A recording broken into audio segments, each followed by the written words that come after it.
It sounds a lot better.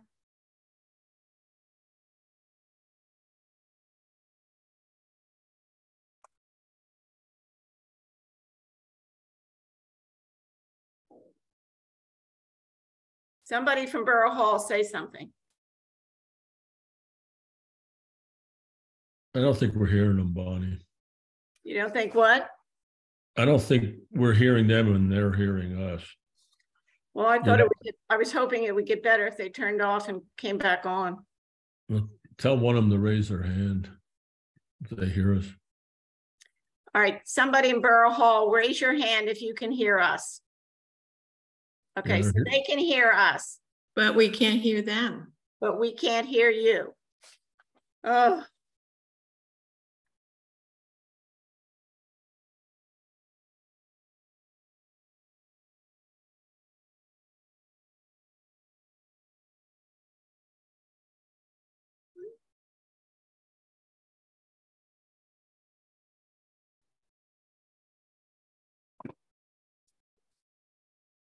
I wonder how many members they have there.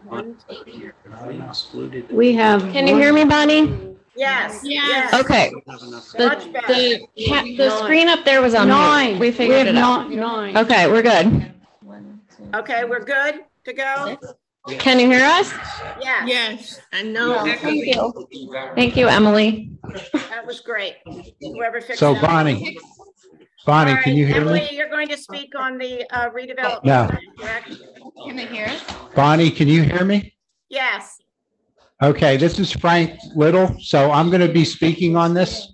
Okay. So Right. basically, we have a resolution before you regarding the proposed redevelopment plan for block 16602 lot 3 and block 170 lot 2.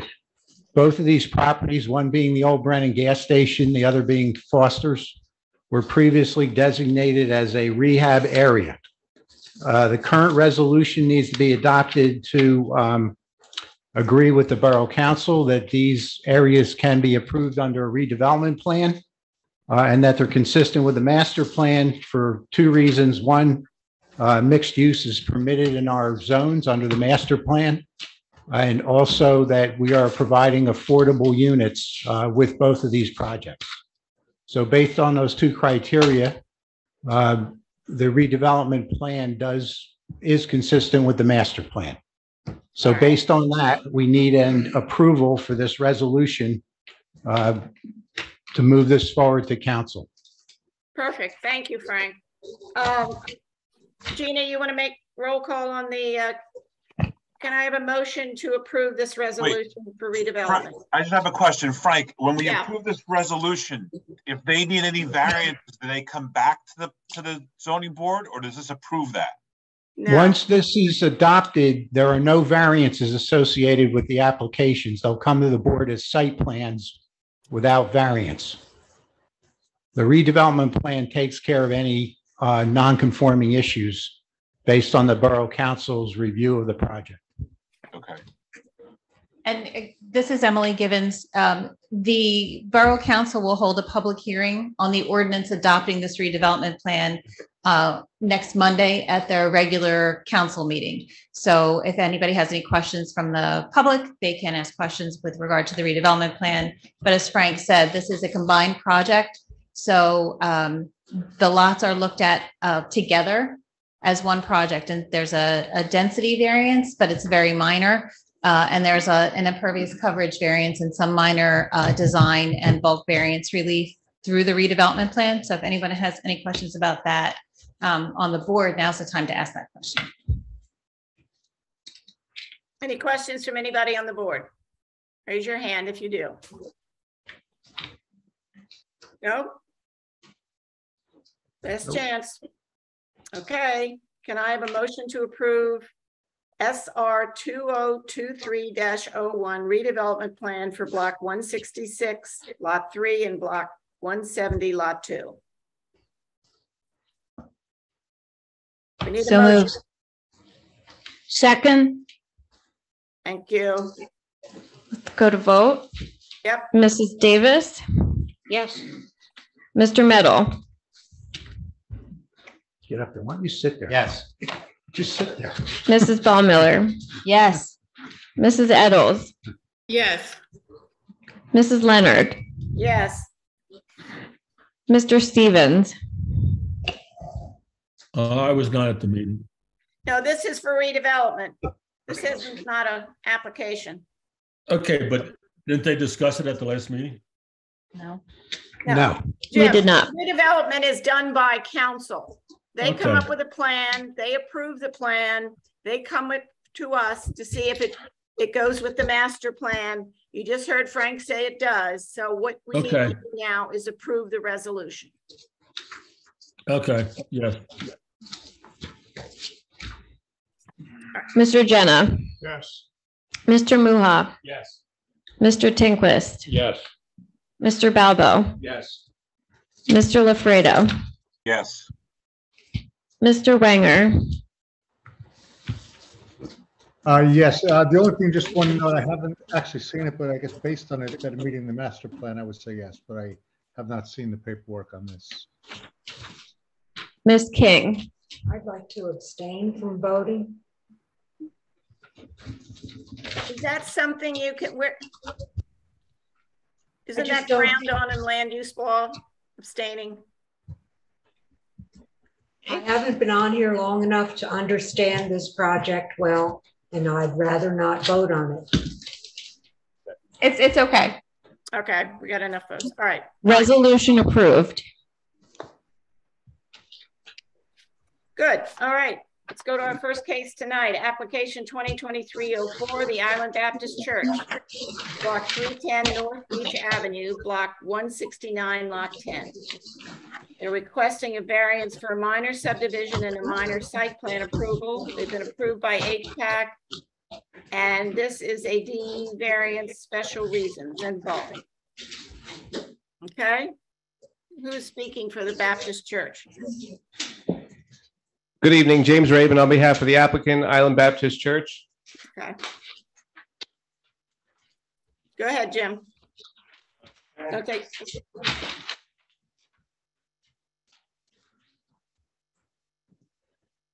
Okay, so the subject property is located at 310 North Beach Avenue in Beach Haven. And the introduction there stated that it was minor subdivision and site plan approval. That's not the case. I don't know if that was inadvertently in any of the application documents, but it's variance approval. The applicant is seeking to demolish the existing pastor house at the property and construct a new pastor house. So this property is affiliated with Island Baptist Church, which is located around the corner on 3rd Street. And the church bought this property in 1993 and has been used as a parish house ever since then. The pastor from the church resides there currently with his family, and the applicant is seeking to construct a new parish house at the property where the pastor would continue to reside. And the proposed structure is 3 stories, with the ground floor being utilized for church activities, and then the 1st and 2nd floor above that being utilized as the residence for the pastor. And when taking into account that ground floor, in addition to the living space, that puts us over the maximum permitted floor area ratio, which is 50%. So when we include that ground floor, that brings us up to 61.4% for the floor area ratio, where a maximum of 50% is permitted. All right, Jim, I have a question. Yes. I've got Frank Little's letter sitting right in front of me, and the first line says it's a special reasons D variance, and you're saying it's not? No, it is a special reasons variance. That in the introduction, it was mentioned that there was a minor subdivision and site plan approval. Oh, okay. So that, yeah, we are requesting the D variance for the floor area ratio. Right, that's what I thought. Okay, go ahead. Sure, and there's also a variance that we're requesting with respect to the front yard setback to 4th Street. And Jim Brzezowski from Horn, Tyson and Yoder is going to testify regarding the variance plan. We also have John Pagankoff, who's an elder with the church, who's going to provide testimony. And the pastor, Luke Fraser, is also present as well. And the applicant has already met with, this is in the historic district, So the applicant has already met with HPAC and obtained their approval and a resolution. And the Historic Commission was involved with suggesting this design. I'm sorry, what is it, John? Seven Sisters is the design of the house that was sort of encouraged by HPAC. And that's where the 3-story design came from, with that ground floor, as I stated earlier, being utilized for the church activities. So it's already been approved by HPAC. And at this point, I'll get into the testimony with Jim Brzezowski.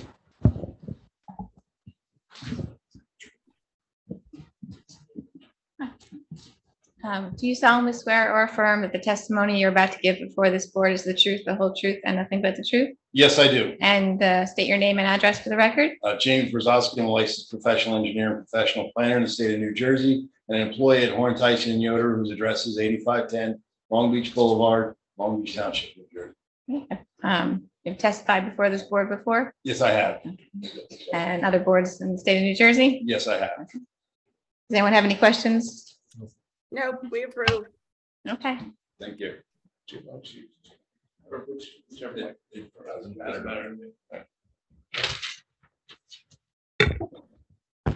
So, Mr. Brzezowski, you prepared the variance plan that we've submitted in conjunction with this application. Yes, I have. And would you, for the benefit of the board, please provide an overview of what exists currently at the site and what we're proposing? Sure. The property is located to the southwest of the intersection of 4th Street and Beach Avenue. The property has 50 foot of frontage on 4th Street, 91 foot of frontage on Beach Avenue for an area of 4,550 square feet. It's located in the RB single and 2-family residential zone, which requires a 5,000 square foot area. So the property is slightly undersized for the zone. There's currently developed with a 2-story single family house on the property and a detached garage. There's a couple of existing nonconformities with the existing structure. The front yard setback to 4th Street is 5 foot to the existing structure. The setbacks to the accessory garage are 0.2 feet and 1.7 feet, where 5 feet minimum is required to the accessory garage. And there's a impervious driveway that leads up to that garage that's less than 18 inches off the property line, where an 18-inch pervious space is required. And what we're intending to do is knock down the existing principal structure and construct a 3-story building to be utilized as a residence on the 2nd and 3rd floors, and a parish house or church facility on the ground floor. We're seeking variances for setbacks off of 4th Street. 2.7 feet is what we're proposing, where 10 feet minimum is required. And the floor area ratio, we're proposing at 61.4%, where 50% maximum is permitted. As far as the front yard setback off of 4th Street, as I mentioned, the existing structure is 5 feet off of 4th Street. We're actually moving the building back off of 4th Street and actually to the east as well to create more light air and open space around the area. The only thing encroaching beyond the face of the building is the entry steps. The variance of the 2.7 is for the entry steps. The building itself is going to be about, I think it's 9 feet to the porch and 13.7 feet to the actual wall of the building. So we are moving the building further towards the south off of 4th Street, but for the steps that are encroaching into that setback area to the 2.7. The floor area ratio, the 2nd and 3rd floor, which are the residents, they comply with the floor area ratio. They're under 50%. It's the ground level area where that puts us over the 50% and gets us to the 61.4% that we're seeking. The ground floor area is going to be utilized as like a community,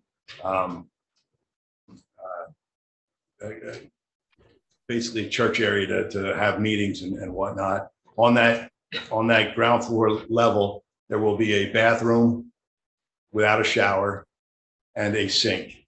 And then the rest of it is just open space. The ground floor area is not connected in any way to the room, the floors above it. There's no steps that connect them. So it's completely detached from the residence above.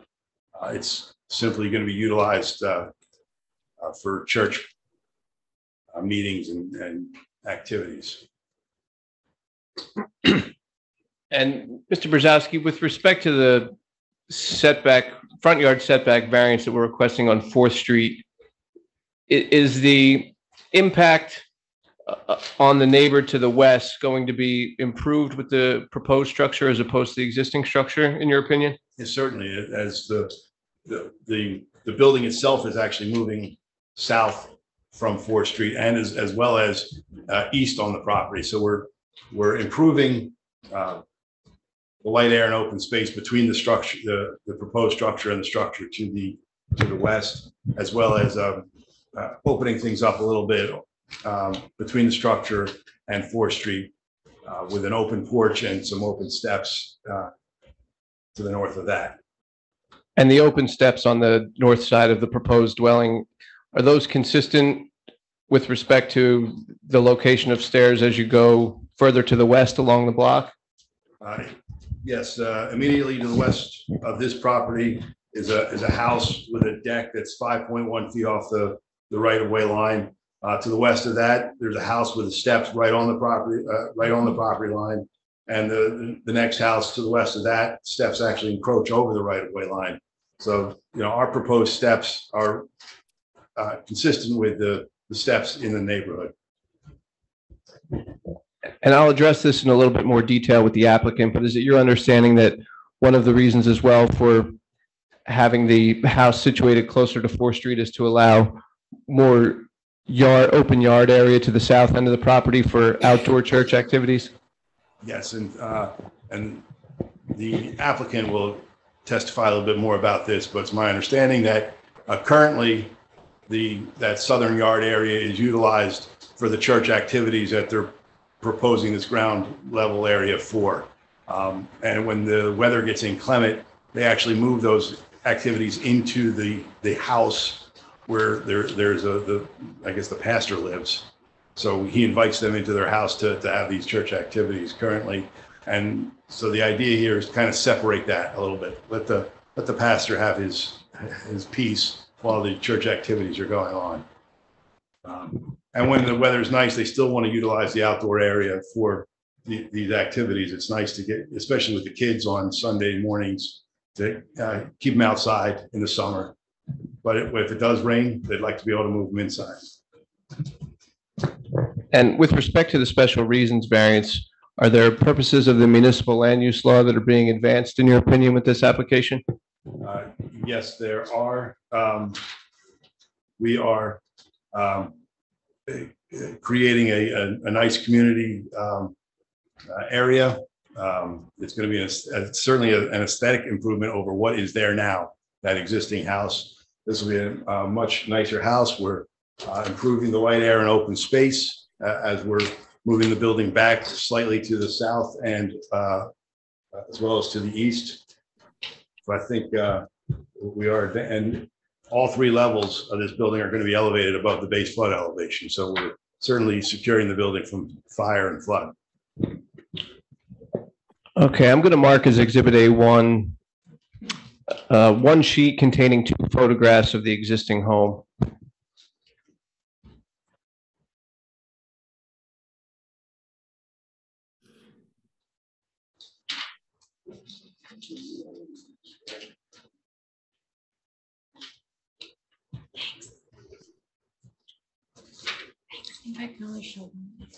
Thank you.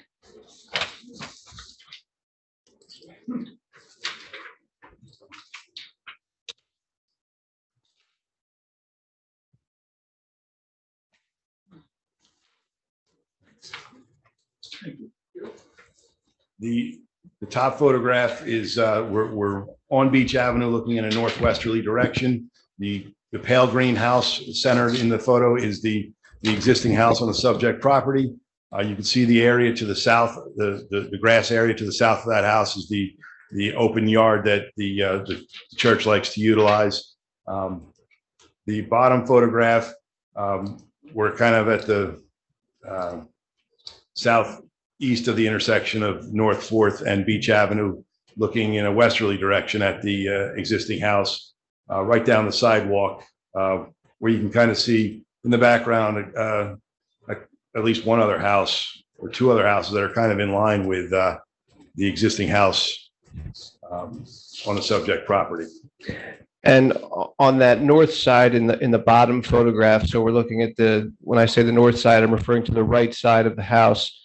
So the actual wall of the house where it currently sits is closer to the sidewalk than the proposed house will be. Is that correct? That is correct. Okay.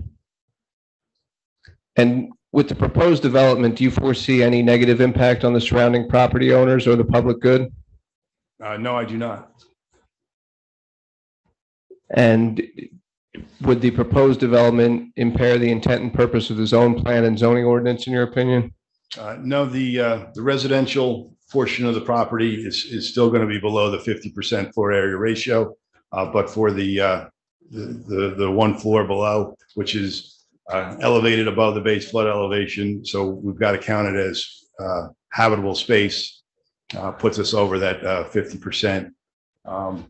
It's my understanding that the applicants were considering raising this cape and building a garage below it, but the Historical Society doesn't want garages, so they suggested this alternative, to basically build a two-story house on top of this open community area. And you may have covered this. The existing detached garage is going to remain in its current location? Yes, it is.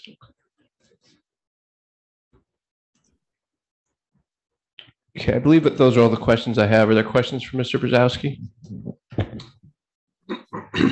And I don't believe we covered the parking, actually. There's currently one parking space and we're proposing two. Is that correct? Yeah, there's one parking space off that leads up to the existing detached garage off of Beach Avenue.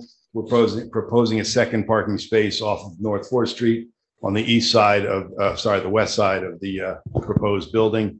So that will provide two off-street parking spaces for the residential unit.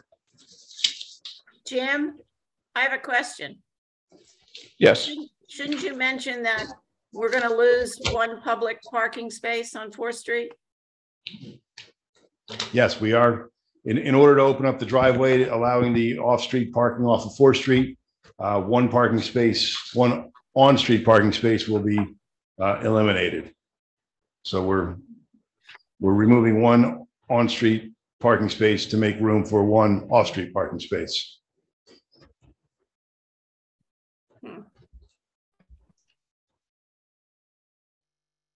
So why couldn't you take the parking space that is on 4th Street and put it over next to the other where the garage is and leave the parking space for the public? They have a tough time in that area anyway.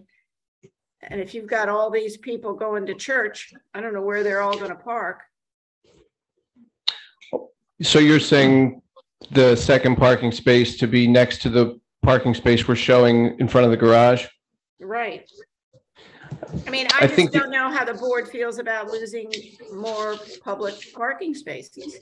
That's my point. I mean, I kind of feel that when you start with a project where you've got a clear open space, you're going to knock everything down. You should try as hard as you can to make it fall within the current ordinances, and the public shouldn't suffer. Why should the public have to give up a parking space because they want a bigger house? Actually, the house isn't bigger. Well, it's taller. Yeah, you're putting another floor, so it's bigger. Maybe the living area where the people are going to live or not. But that's the point I was trying to make. If the living space isn't bigger than the existing living space. Right. Yes. Any other questions? Yeah, I had a question, Bonnie, about the front setback. You know, like you said, if they're knocking down the house, instead of moving it, they're demolishing the house, they're starting with a fresh slate.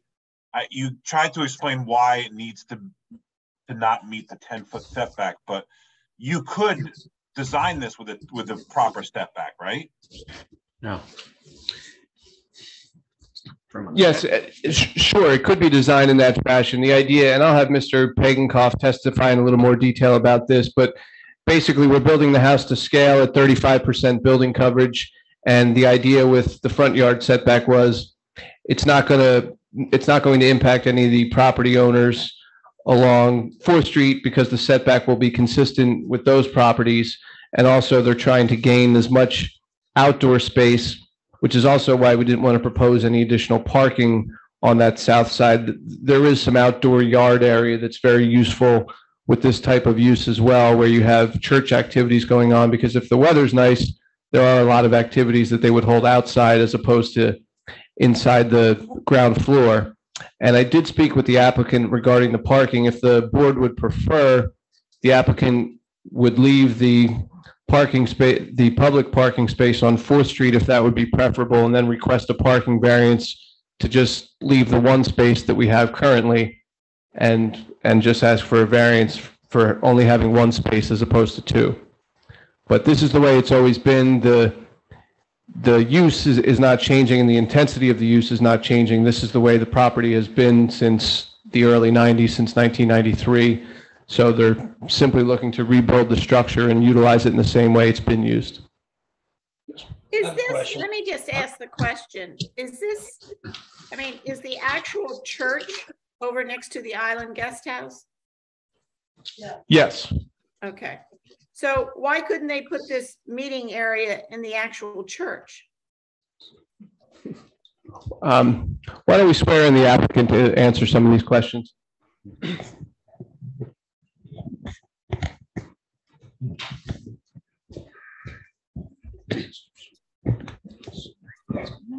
You solemnly swear or affirm that the testimony you're about to give before this board is the truth and nothing but the truth? I do. Okay, your name and address for the record? John Pagankoff, 9900 Long Beach Boulevard, Long Beach Township, New Can you Jersey. spell your last name? P as in Paul, Agenko, P as in Paul, F as in Frank. Okay, thank you. Very good. And Mr. Pagankoff, what is your position with the church? I'm a chairman of the elder board. Okay. And why don't we start with the question that the chairwoman just asked? Is there a reason you're not able to put this church activity space within the church itself? Our summers are, we've got twice as many folks in church that we do than we have off season. And in the summer months, we have Pirate Cove. It's our Sunday school program, which runs during the church service in the rear yard of the parsonage. So church folk come, they'll park wherever they'll park on 3rd or 4th. They'll walk their children over to the parsonage. They'll sign them in for Sunday school. Then they'll walk back to the church. And they've done that for years using the rear yard space. We'd love to continue to use the rear yard space for the programs. The steps got bigger and bigger. The house got moved back. We're losing more of that yard space. Holding the variance, asking for the variance to where we are to be consistent with the other neighbors allows us to maximize that yard space for outdoor use.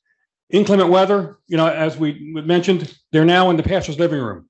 We're trying to give some boundaries for the folks by elevating the house, using the first floor for ministry space.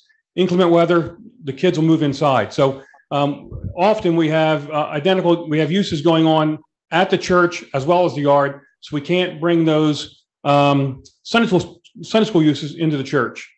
Other uses, that we have at the parsonage would be maybe a Bible study in the pastor's living room. Again, we try to bifurcate those uses, and if we can have that use downstairs, we could.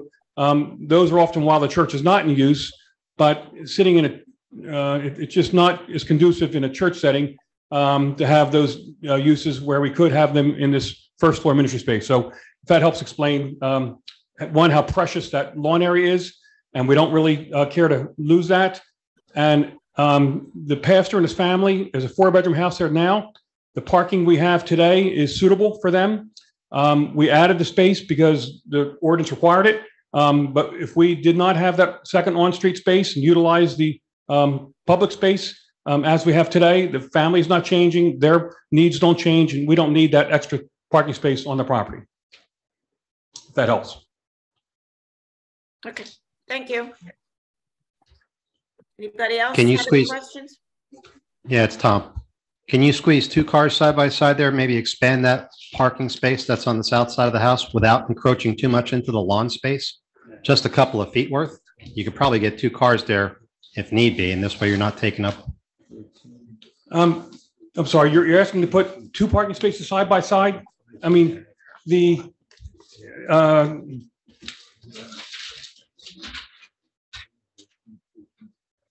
if Jim's at 28 feet now from the porch to the edge of the property line. So if we've got maybe 14 feet there now, another 10 feet will probably leave us 3 to 4 feet of lawn area remaining. So that lawn area is prime for our activities, our church activities throughout the week. But that's why you're having the space underneath the house for activities as well, correct? The space beneath the house will be for activities, but we just hate to drive everybody inside for all the activities. The kids run and play, and to have it on, paved surfaces, I just think is not ideal by any means. So I'm confused as what kind of activities are going to happen in the house as opposed to activities outside the house. Okay. And this is basically in the summer. Is that when you're saying this happens? Summer is peak activities in the lawn areas. We will have Wednesday is a surf camp that has existed here for years, where we'll have kids come back from surfing lessons for a barbecue and an outdoor Bible study. Sundays, our Sunday school is heavy on the youth property. We'll have family activities on Thursday nights where there'll be painting or other crafts. It just to drive everybody inside is for inclement weather or evening activities that might occur now inside the pastor's house or at the church. But whether they're parking in the same places, they're using the same spaces, but we're just trying to provide this first floor space. So any activities that are currently happening in the pastor's house are now happening on the ground floor. I have a question. Go ahead. I live on Station Plaza, and Wait a minute. Who is this speaking? This is Ken. Oh, Ken. Okay, I didn't see you. Okay. I live on Station Plaza, and I walk by this house multiple times during the winter and a ton of times a day during the summer. You guys do a great job outside. What if, and I understand why that outdoor space is important to you because I see it. What if in your design and under that elevated porch, you made something just with windows or accessibility, almost like the Chegg did windows, and you were able to use that as an open/indoor space. And that seems like that would kill a couple of issues that you have. We started with HPAC in 2021. I mean, we wanted that ground floor area to flow in and out. And the location of doors and windows was discussed at great lengths. I mean, you're going to be under that deck. Well, so the deck, what we've done in the I'm sorry, you're saying the south wall, that's where the deck is. The south deck. Yep. Right. It's elevated. Yes, it is. And your activity area is going to be underneath. So below the deck is a a second deck at ground level, maybe 2 or 3 steps above the second floor deck. So that's almost the stage per se for the outdoor activities. You know, the skits that are run, the presentations that are given to the kids. So that is a part of the outdoor space. I'm trying to maybe. That's about 3 steps, right? Yes.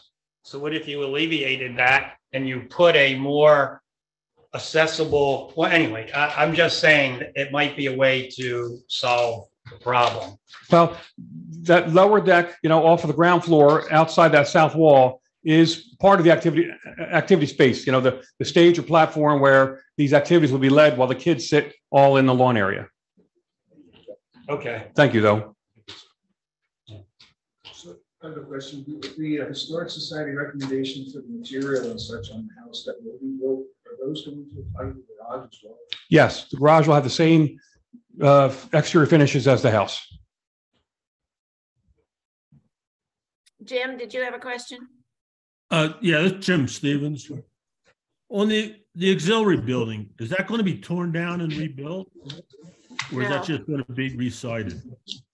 I'm sorry, the existing garage will remain and will be refinished with all the identical exterior materials that the new house will have. Okay. Comments are if for some reason that needs to be torn down, then I think it should conform to the ordinance. The other thing I believe is the house itself, the porch. I don't have an issue with the steps, but I think the porch should be in the setback. We're only talking about a foot. I believe that should be conforming. Part of what we're doing here is try to bring things into conformance. I really believe in that. And the other question I have is on this ground floor that's going to be used for other activities.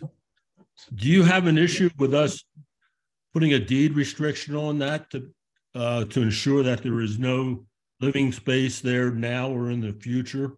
And I mean for like camps for maybe yourself, but if this property ever gets sold, to make sure that the next owner all of a sudden doesn't feel that they can put living space there.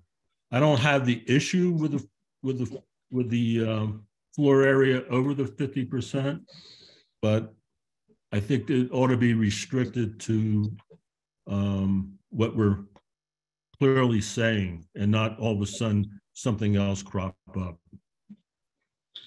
Mr. Stevens, when we started discussing elevating the current Cape Cod with the HPAC, we thought that we might spend $200,000 or $300,000 renovating the structure and elevating the structure. The home's in need of renovation as well.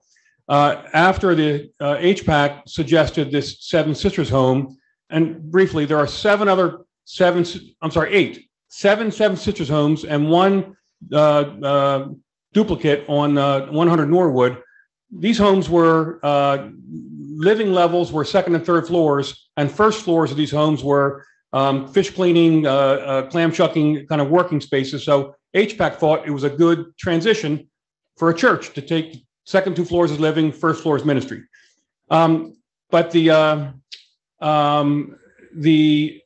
when we decided that if we spend $200,000 or $300,000 towards a tear down, which might ultimately happen if the church sold that property in 5 years or 25 years, that tearing the home and rebuilding would make more sense as far as the investment of the church financing. But if we were to sell the property, you know, in 5 years or 25 years, I just think if we limit it now to a 2-story use and the future buyers unable to use the first floor, we're going to be severely difficult to sell a property. Now I've got a $1 million or more tear down. I'm just maybe we could try to find a way to you know, we do not have an interior stair from that space above, so that's going to limit that. Maybe we're going to try to find another way to satisfy that last concern of yours, Mr. Stevens. Jim, you must be talking about the porch on the north side, correct? Hello? I'm just talking about the first level general. We're talking about church activities in inclement weather. I just don't want it to become a living space like a bunk room for a summer camp, those No, type I'm of talking things. about the setback, when you had mentioned you wanted it to Oh. adhere. My point sorry. is, my point was going to be that they're actually coming back considerably compared to where it currently exists. They're moving it But to the you're south you're considerably. knocking it down, so what's there doesn't really matter. You have to conform to the existing land. I understand, but Well, I don't agree that it doesn't matter. I think that when there's concessions going both ways, I think it matters a lot.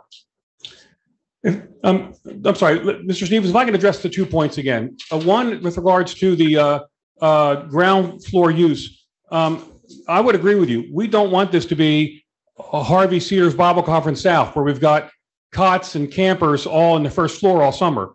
We would provide a condition that there would be no permanent or even seasonal residential sleeping arrangements on that first floor, if that satisfies your concern on the first floor.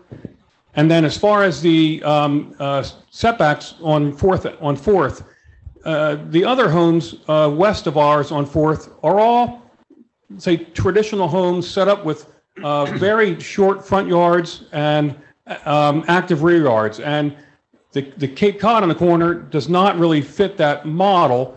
By us proposing the new home with the new front porch onto 4th Street and the house close to 4th Street, that is more consistent with the traditional plan of walkable neighborhoods where, these homes are closer to 4th. So I think the building setback, is farther. It does create more open area, and I hope to try to keep the steps as proposed.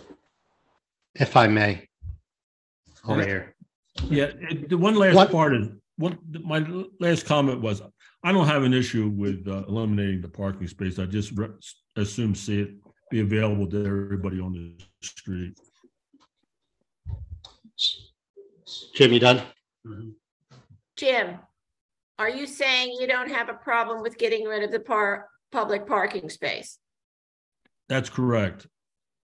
I'd rather see the street parking for anybody, all the neighborhood. Yeah, Yep. Bonnie, I believe he's saying he would prefer to have us ask for the variance for one parking space and leave the on-street parking space. All right, now I got, okay, thank you, Jim. Okay. So one of I'm the sorry. things that we have to consider when we talk about variances for properties is future use. After the church is hopefully always there, but somewhere down the road, it's a valuable piece of property. We don't want to have to come back before somebody else come in here to try to get their portion taken care of as well. Mm-hmm. So if we put something in a deed restriction, it's not necessarily going to hurt you as well it does as much as it protects the town. And I think that's what our job is, to protect the town. Right. Along with having 2 parking spaces as required by the town.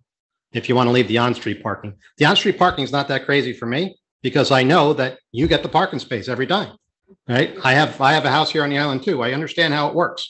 You just wait till the spot's open and you pull your car in. So we're gain a space, lose a space. Not really. But in future, if you have, if it's in the deed restriction, that if somewhere down the road, that gets to be, you need another parking space in that property. You need to make sure that underneath there is not habitable space for somebody to make part of their house. Part of the garage, it's another story. Yeah, we're certainly open to a deed restriction for that ground floor to prevent whatever makes the borough comfortable, the board comfortable, that there's no sleeping that's to take place down there, that it's not to be used as sleeping quarters, basically. And also, right now, there's no interior stair connection to that first floor. If the board would prefer that we restrict that too, so there's no connection to that first floor, we'd be open to that as well. I think the restriction should be further than just sleeping, though. It should include any kind of living space in the future for that area. The other question I have, not to jump around here too much, but on your impervious coverage and your lot coverage calculations, does that include the garage that's also on that one corner? Yes. It does? Yes. Okay. And Yes. what is that garage used for? It's a smaller space that we have for storage above. We'll have, last year we had a 20-something group meeting in there. It's bicycles, skateboards, surfboards. And you name it, it's happening in there. I understand the need for that kind of space and storage. It just seems with the new dwelling on that site, you're moving it over, towards one side of the property, and you have this garage. You said the area outside for the yard for children to play is important to you, and my suggestion would be to remove that garage and to give you some further backyard area for children playing, and move the house over towards more the center of the property and more conforming with the setback requirements of the town. But then where do their parking spaces go? I don't see that changing. If you move the house over, I don't see that changing the parking space. You can still have that parking spot in front of the garage, except the garage won't be there. Oh. That could be part of the yard or parking. All right. Anybody else have any suggestions or questions? Yeah, this is Tom again. Yeah. The underneath where the meeting space is, egress, emergency access and ingress. What, is there anything under there? Is there sprinkler systems? What kind of doors are there? Currently, there would be 3 points of egress, but we haven't applied for our building permits yet, and we'll need to comply with everything sprinklered, et cetera, that they'll ask for. So that's to be determined. I'm sorry, I don't have those answers yet. Because it's a little bit different than like the house that they pointed out on Norwood Avenue. That's a living house, where yours is going to be kind of a mixed use. It's going to be semi-commercial even. Understood. And again, with children in space, that Yep. we will comply with whatever zoning asks of us for fire protection, sprinkler, egress, et cetera. Thank you. Any other questions? No, I'd like to, is that it, Jim? Are you done with your witnesses? Yes, I am. The architect, Ian Nilsson, is also present if the board has any questions regarding the floor plans and elevations, but that concludes our questioning of our witnesses. Thank you. Thank you. I'd like to open this to the public to see if there's anybody in the public that has comments about this. Could I have a motion to open it to the public? Motion to open, Tom. Second, Ken. Okay, is there anybody, if you would like to speak to this application, come up to the mic, give your name, your address, and be sworn in, and you have 3 minutes to speak. Sue Sharkey, 10 North Delaware, Beach Haven. Are you swearing me? Yep. Okay. Do you solemnly swear or affirm that the testimony you're about to give before this board is the truth and nothing but the truth? I do. First, I'd like to invite everybody to come to Island Baptist Church because it's a great place. I just want to clarify, because I'm not sure people that aren't familiar, and I appreciate that you do walk by and see everything that's going on there, Kenny. This is not the church building. This is the I would call it the parsonage. Yeah. The church building is, if you know it, it's right next to Island Guest House. It's a tiny thing. There's no basement. There's no secret rooms. It's like to run Sunday school or anything like that. And I just think there's a lot of, the world's a crazy place. This is like a happening thing. We are crowded on Sundays. We're not just holding one service. We're holding multiple services. And so that's kind of just to give you an idea of the need for space to do more. Quite honestly, I'm not really sure what we do with like a 9-year-old. There's nothing for a 9-year-old to do during service. So besides during service, then we're talking about all these nighttime things and extra things. It's not just show up for church, on a Sunday for an hour. There's a lot more going on at Island Baptist Church. The second thing I want to say is I love the charm of the historic homes in Beach Haven. I grew up in a Victorian. I know on Coral Street. I know some of you did too, or live there now. And how cool is it that a property owner, be it a church body, is willing to build in the Seven Sisters architecture, because that is a very tasteful and charming piece of Beach Haven history. So I think, we'll do, I like they said, the church will do what we need to do to make it safe and conform and do what Beach Haven, but my gosh, we should embrace this. This is good stuff for Beach Haven. So thank you. Thank you, Sue. Is there anybody else? Anybody else on Zoom that raised their hand? Gina? I don't see anyone on Zoom. Okay. Anybody else in the audience? No? I don't think so. Okay. Would the board be willing to give 5 minutes for me to discuss the board's comments with my clients? Thank you. How about 3 minutes? 3 minutes. Thank you. Thank you. Motion to close to public. Yeah. Can I have a motion to close it to the public, please? Make a motion to close. Okay. Talk amongst yourselves. Give you a topic.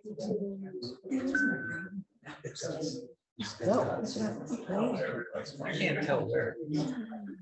It doesn't look like it should. I'm glad that you'll be right. So I think it's. No, it was Yeah. completely took me by surprise last time, and I was like, yeah.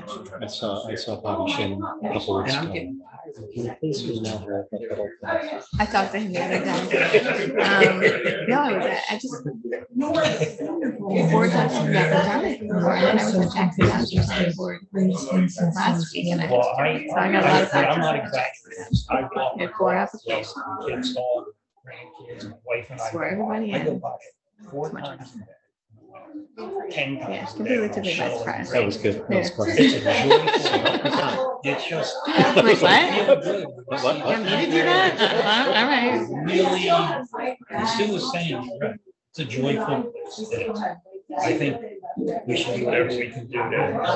What about the, I'm not against it. It was last Monday. I had to go. I grew up. Hard to get light, missed the court, Suicide Park. Do you think all the names On one evening. I know 3 of them, and they're the only 3 I talked to. Is Dominic still there? Butler in the back, I haven't talked to Elmer, Mary's in there, I don't know.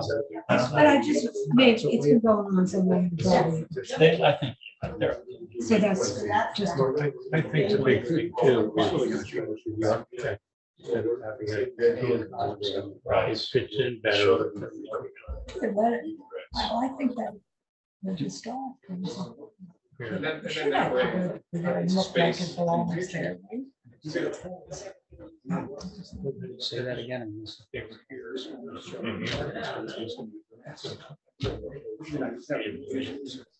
Yeah. It's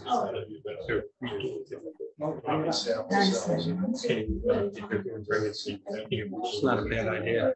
It's not a bad idea. And you take up some impervious too. You're gonna take that up. Oh, show a space to the side. Okay. Well, That makes sense. and- No sense for us. No. Down by John Right. Lloyd. And you're gonna eliminate this, make it this public and add this. Down the block from the library. And they do that nice. And one right across the street. Yeah. Still. Yeah. I stopped my car and went, some of them, right, some of them. I had to talk to them. Oh, I know about them. I'm running all- a long. Okay. 3 minutes is Okay. up. Is Jim back? Yes, thank you. I appreciate the board in providing us with that time.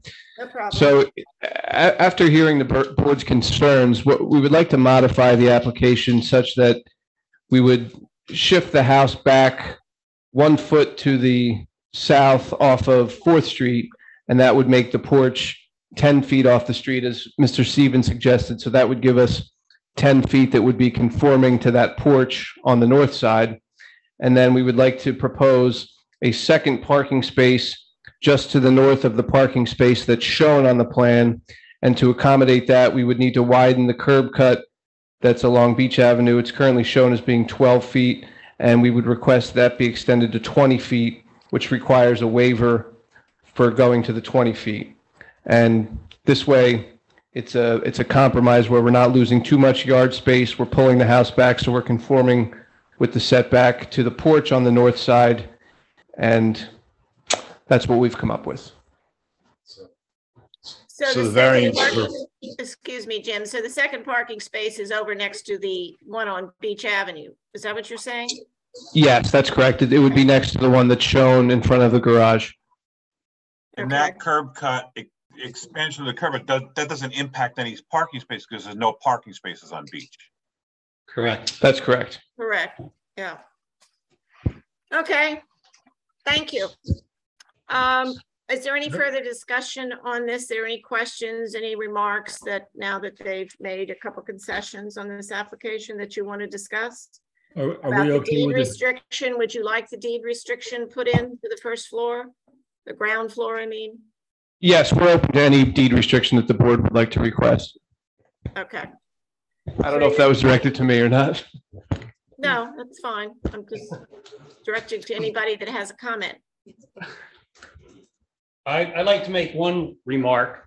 Okay. I'd like to say that when my family walks by for my grandkids, this place is a joyful place. I think anything we can do to help that continue, I think that would be a positive for this thing. Thank you, Ken. Yeah, I agree with Ken on that. And I'll make a motion for approval based on the Concessions that were made. concessions that were made. Which were the deed restriction, the 1 foot setback, moving it back so it's 10 feet off. And moving the And the parking. curb cut being expanded to 20 feet for the second parking space. Is Correct, that correct? correct. Can I have a motion to deny or approve this application? Well, I made Bonnie, the can I motion. ask another question? Can I ask another question? Just to be devil's advocate here. Okay, Tom, go ahead.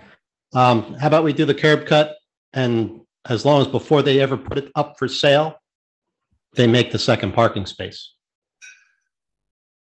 Understood? Understand what I mean? We're not losing any parking space. You got the curb cut. Put it in the deed restriction that if you ever put the place up for sale, the grass goes away, the second parking place comes into play. So this way the kids have a spot. We need positivity throughout this world right now. And I agree. It's trying to make sure we're all covered. So you're saying that we would not have a second parking spot currently, and then the second parking space would be triggered at the time of sale? Correct. Okay. That's acceptable. More grass too. Right. Thank you. Okay, can I have a motion to approve with the I'll three? do that motion, Bonnie, to approve with the conditions. And we're only putting the 1 parking space in, but we're doing a 20-foot curb cut? Is that That's the way my I understand understanding. that? I thought they were putting in a second parking space, but But we're only going to do 1 parking space.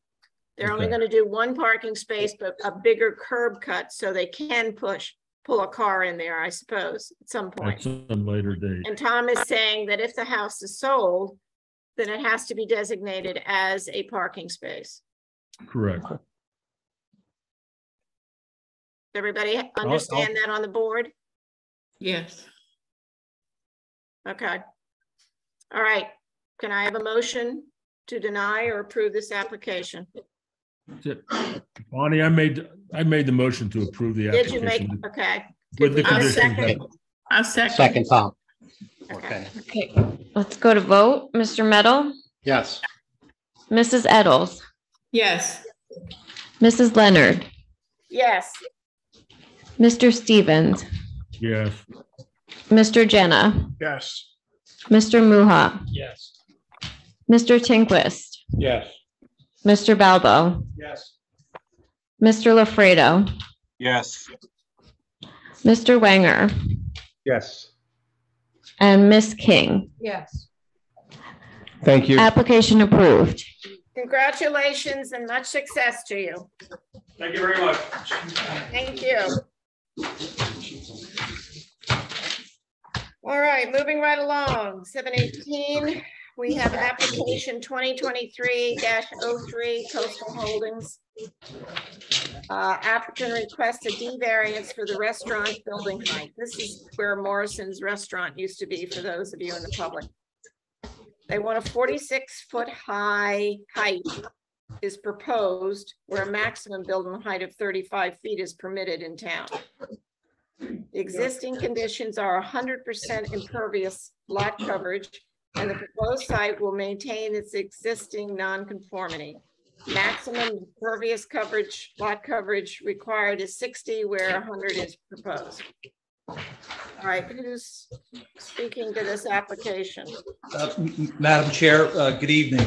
My name's Tom Coleman. I'm an attorney with the firm of Raymond Coleman and Heinold in Morristown. I'm here this evening on behalf of MIH Coastal Holdings for property located at 601 2nd Street.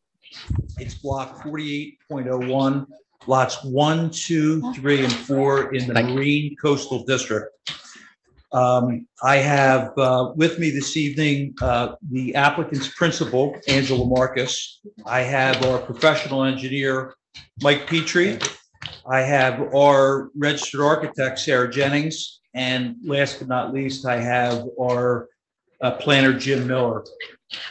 We have, Madam Chair, I don't think you have the benefit, but we have just handed out a witness list and a list of 8 exhibits that we will go through during the course of the testimony this evening.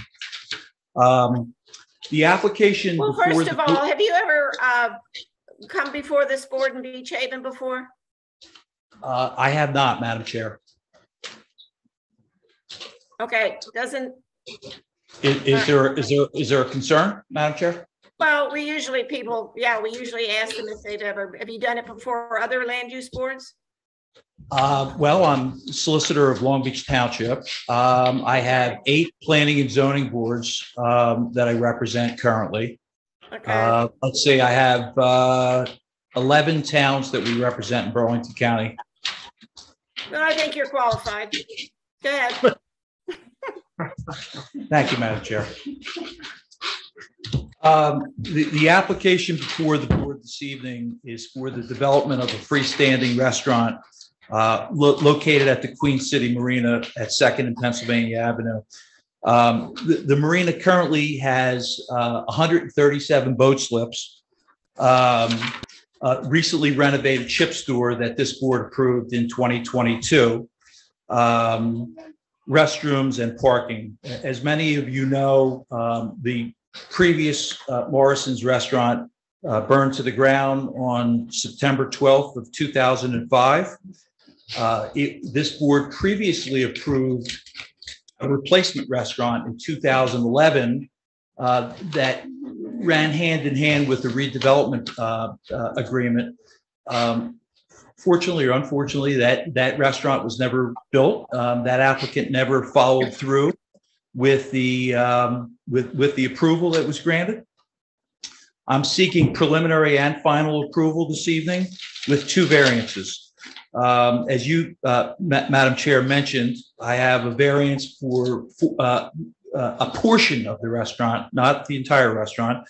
A portion of the restaurant is 46.2 feet. The zoning ordinance in this particular district allows a 35-foot height. And because the 46.2 feet is 10% greater, I need a D6 variance. And the second variance is impervious coverage. The Marine District allows a 60% maximum permitted coverage. I'm at 100. I can't go past 100. And you'll hear testimony later that to reduce the impervious coverage would reduce the overall operation of the marina. So if that's just, if we could, do you want to swear in everybody at one point? That would be great. Okay. So if we could have Mr. Miller, Ms. Petrie, Sarah, Angela, and then I'll just bring them up individually. Okay.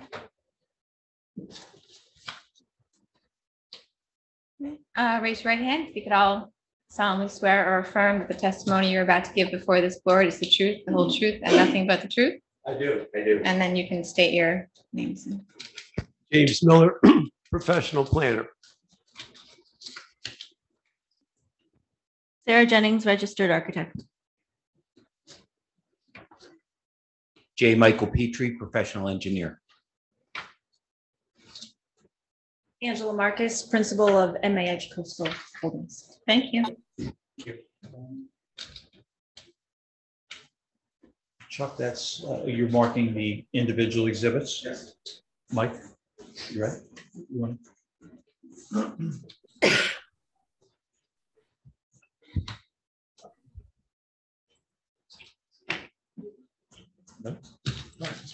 Has Mr. Petrie been before this board before? Did you want to go through his I'm going qualifications? to, just for the record, I'm going to run through his Thank you. qualifications. Ms. Patrick, can you, for the board, can you give the board your qualifications, who you are, what your relationship to the application is? Certainly.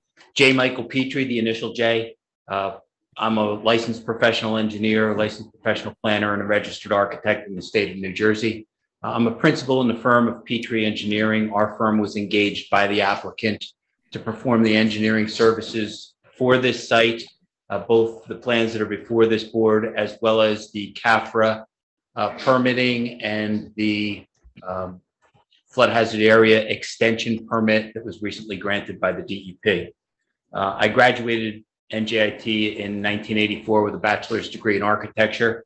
I've been licensed as a professional engineer in the state of New Jersey since 1992. I have testified before planning and zoning boards on more than 1,000 occasions. I represent several boards as well as board engineer. Madam Chair, I would ask that the board take judicial notice of Mr. Petrie's credentials and qualify him as a witness. Yes, that's fine. Thank you, Madam Chair. Thank you, Madam Chair.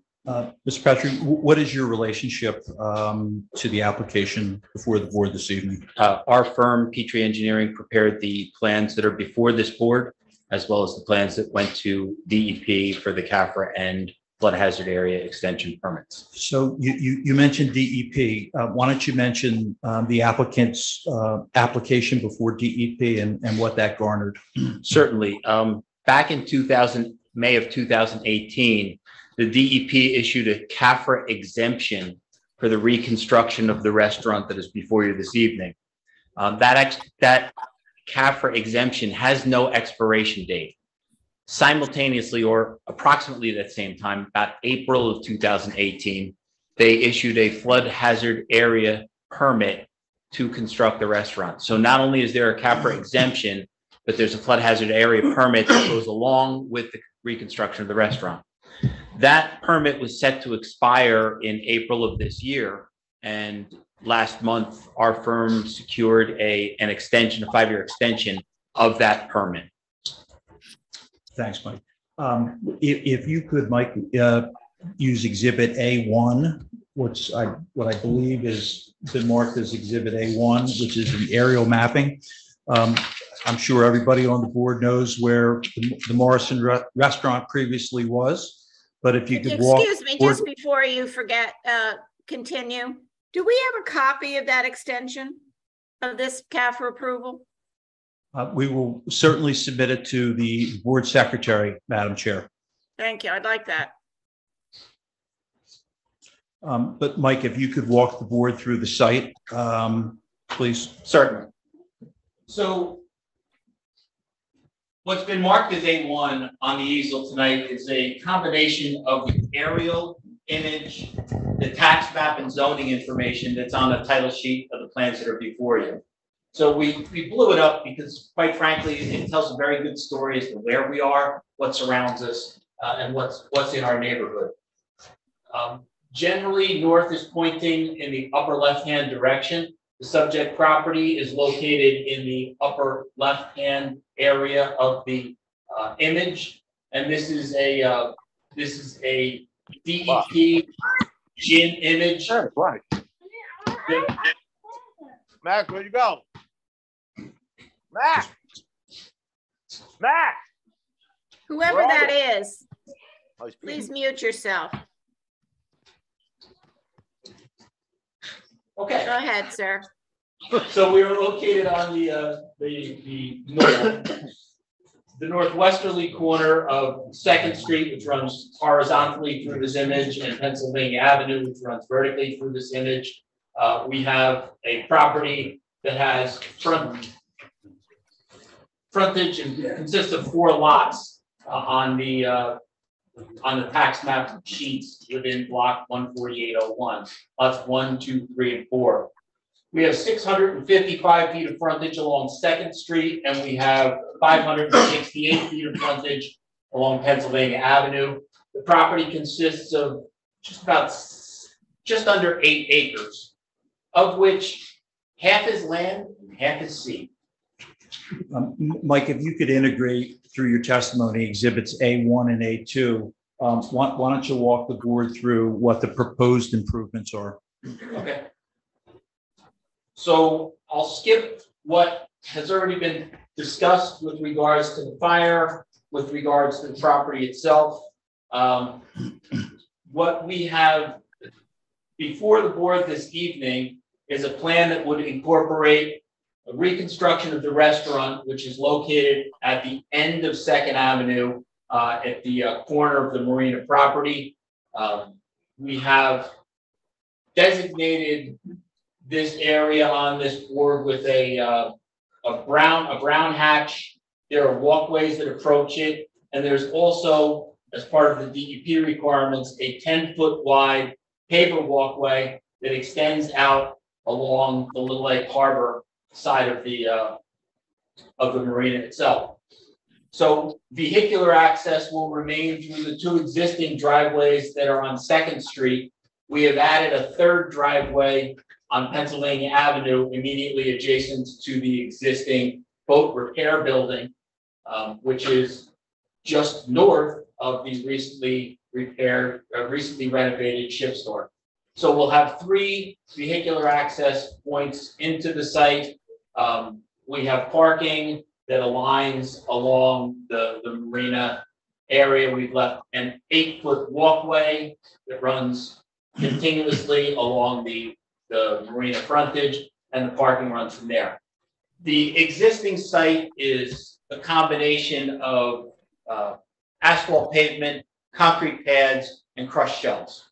And it's used primarily for parking during the season and boat storage in the off-season. We've laid the parking out in the general configuration of how people tend to park today. There is some striping in the paved areas, the other areas being shelled or unstriped, and we expect that they'll continue to be unstriped. What we have incorporated, though, is 4 separate handicap accessible parking areas. There's 2 new handicap spaces by the restaurant. There's 2 handicap spaces closest to the ship store, just inside the Pennsylvania Avenue driveway. And there's 2 handicap parking spaces at each of the areas where you have ramps down to the slips to get to the boats. So we've put the handicap parking spaces in the most logical places, and we've utilized concrete pads for those handicap parking spaces so that they meet access requirements. From the ones along Pennsylvania Avenue, we have provided a sidewalk along Pennsylvania Avenue to connect to the existing sidewalk that will service the ship store. From the handicap spaces by the restaurant, we have provided walkways, concrete walkways to access that building as well, so that we meet all the ADA standards. Mike, while you're on parking, can we dwell on parking for a second? The borough has always had a concern about parking. Let's drill down the parking, the numbers, and how many we need, and as it relates to why we don't need a variance for parking. Okay, so what we've depicted on this are all 9x18 parking spaces, all of which have 24-foot backup provided, and we've depicted a total of 160 spaces on the site. Based upon the ordinance requirements, The marina use needs one space for every 3 boat slips, which would total 45.7 spaces required for your ordinance. The ship store is one space for every 600 square feet, which is 7.7 spaces required. And the restaurant is one space for every 600 square feet, which is 29.2 spaces required, for a total parking requirement of 82.6 spaces, rounded up to 83. That's based upon the ordinance standards. So we have almost double the amount of parking that's required by your ordinance to fit on site. Thank you, Mike. Yeah. In Mr. Little's letter, there was mention of electric vehicle spaces. Can you touch on whether those spaces have been provided or offered in this plan? We haven't shown electric vehicle charging stations on the site. The applicant is willing to comply with the regulations. Understand that the regulations are still somewhat new. I mean, they were adopted about a year ago, and basically they require us to provide a percentage of the overall spaces. But I don't think the regulations are fully fleshed out right now. There is discussion at the state level about providing charging stations in flood-prone areas and whether or not that's appropriate. My feedback to the state has been, we don't think that's a good idea. But if the state says we're going to stick with it, then we will install them here. I believe that there are some issues there, just logically speaking. Mr. Little, is that something that we can work with you on once those guidelines are developed? Well, the guidelines have been developed, and right now there's no implication in the guidelines that I'm not providing electrical vehicle charging stations in flood-prone areas. We happen to have several in Beach Haven already that the borough installed. So I don't think we can grant a waiver from that. It's the state ordinance. So it's going to have to be complied with at some point during the process of the site plan. And I guess during that process, if the state comes back and says we're not going to, then certainly, but at this point, it's a requirement. We have no problem with that. Okay. Mike, how about trash removal? Currently, the site utilizes rolling dumpsters, and they're kind of taken from place to place as they need to be. As people are coming off their boats and coming back up, they're usually by those end aisles around where the handicap parking is, but they're wheeled throughout the site. The refuse for the restaurant will be kept in the in a similar rolling bin, but inside those storage areas within the restaurant, and the marina use will likely remain the same as it has been to date. Great. How about, Mike, how about lighting? So lighting, and I'm going to refer to what's been marked as 8.3. Okay, A8, I'm sorry. This is the lighting plan SP5 within our set. We've incorporated a series of decorative pole-mounted fixtures throughout the walkway areas, throughout the pedestrian areas. These fixtures are on 14-foot poles, and it's a similar fixture to what's outside the municipal building here, as you'll see in the plans. So they line the public walkway, public access route along the Little Lake Harbor, and they line the perimeter of the marina to provide for pedestrian vehicular access. And we've added at the entrance where the handicap parking spaces are and the driveway entrance, so that becomes a safe means of ingress.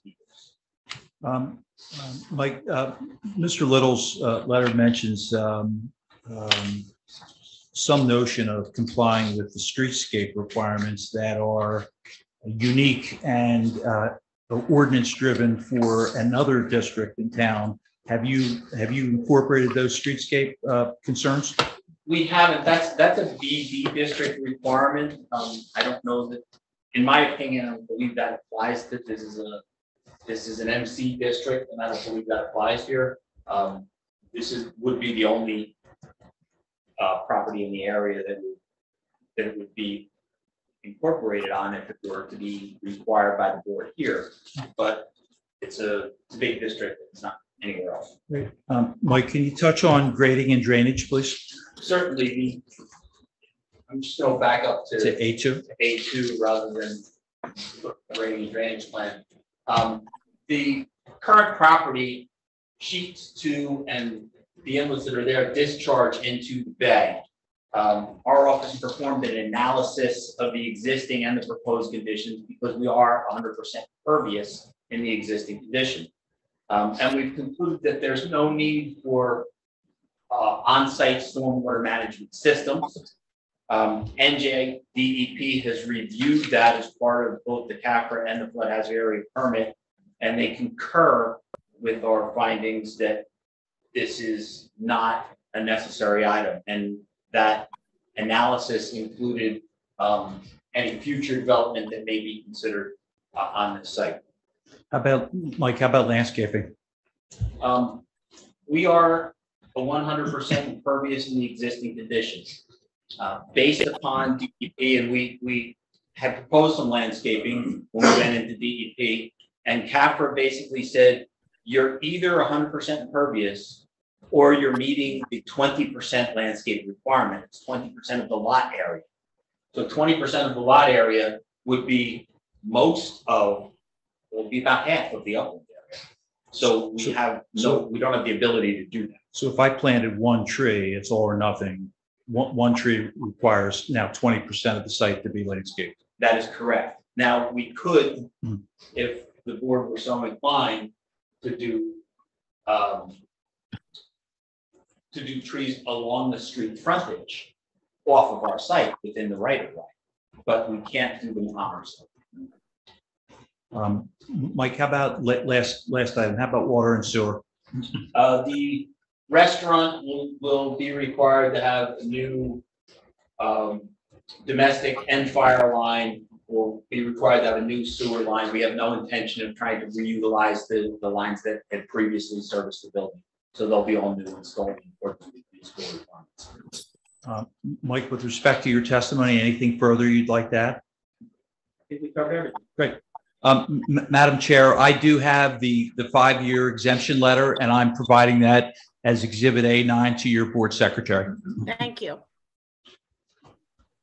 Thank you.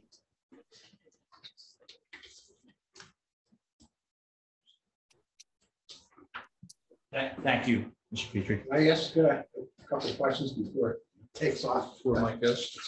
Is there any way to actually mark the parking with ground markers?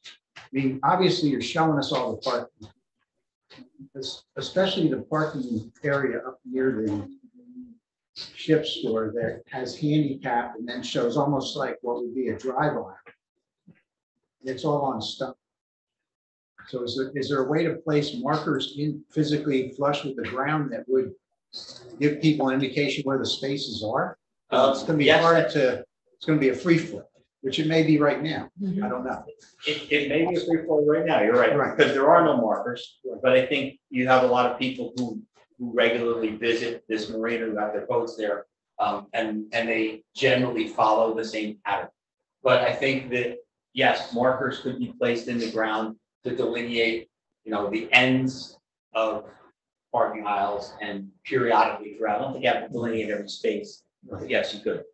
The other question, the CAFRA permits that you have, did that require the marina to remain open to the public? Yes, it does. It does. Yes. And I guess lastly, the borough probably does not want to have street trees in Pennsylvania Avenue.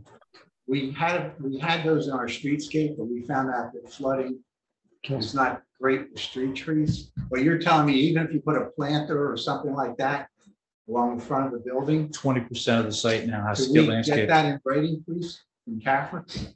I believe we still have. I believe we still have the email. Yes. Yeah, I would love to see that, only because I can't believe that this thing's going to be totally devoid of even a plant. I think that you would be able to do, I would say, planters. If part of the restaurant has a roof area, outside roof area, and that could have planters within. I think those are all my questions right now. I had a question with the parking area there between the fence and the parking delineated parking space that you have there. Is that a walkway? What is that? Which area? The lower portion, keep going, left, there. That tan spot right there. There is, yeah, the curb. So here's your fence. Yeah. This area here. So this whole area. There's nothing. No. Because we do both storage there in the winter all the way up to the property line. Okay. So there's not a walkway.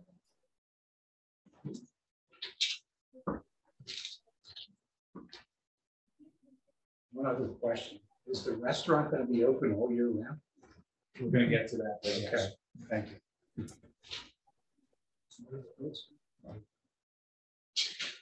That's all. the Frank, could questions. you speak up a little bit because we don't hear you very well? Okay, I'll make sure the mic's in front of me. Thanks. Thanks. That's great. That's much better.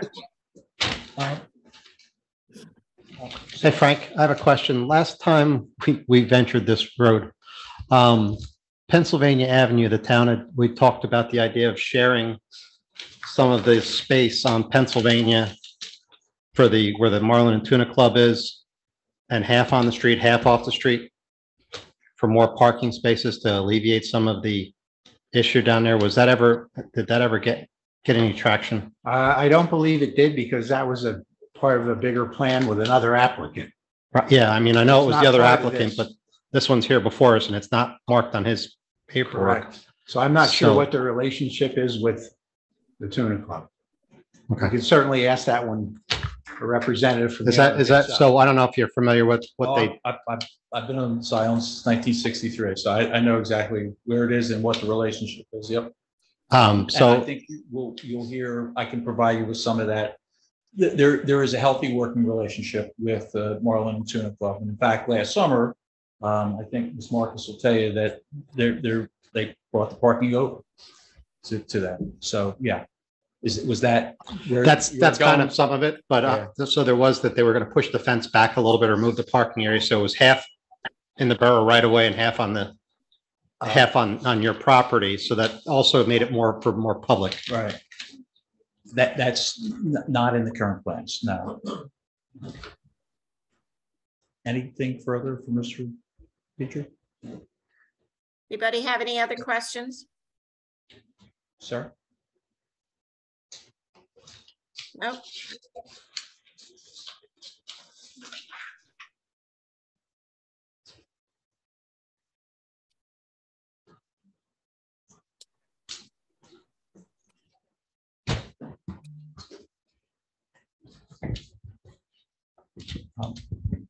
Sarah, you were previously sworn in by the board solicitor, but could you, have you been before this board previously?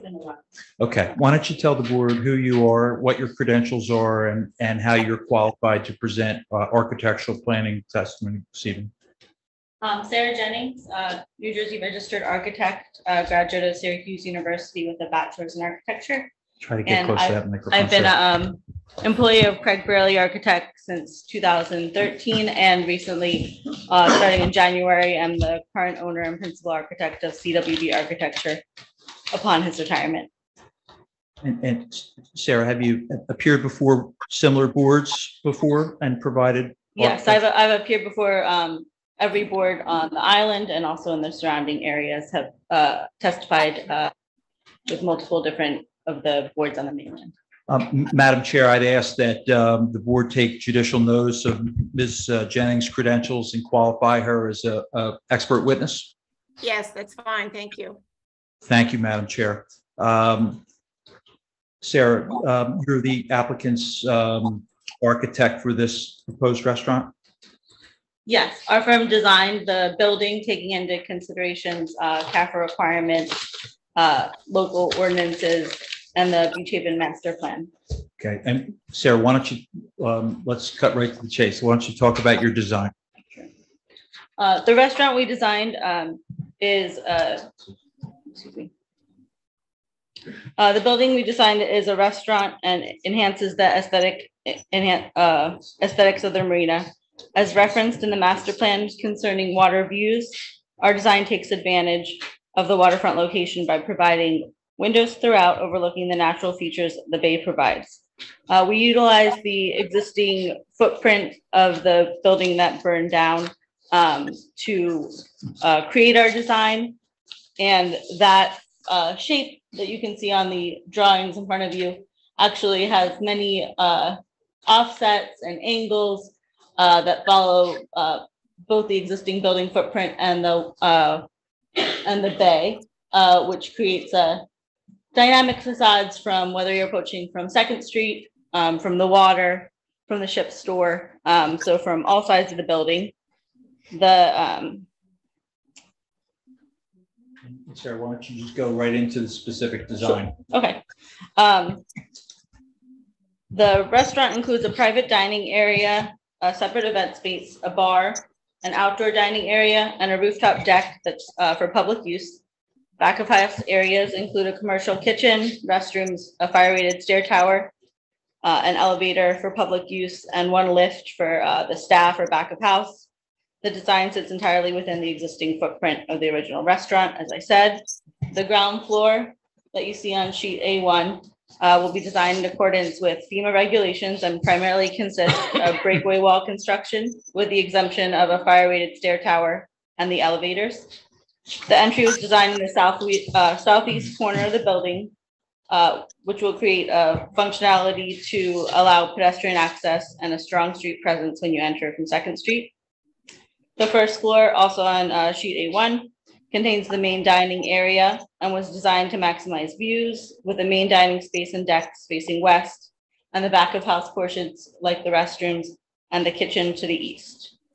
The kitchen area will provide a commercial kitchen layout and appliances, which will be designed and shown when we're submitting permit drawings.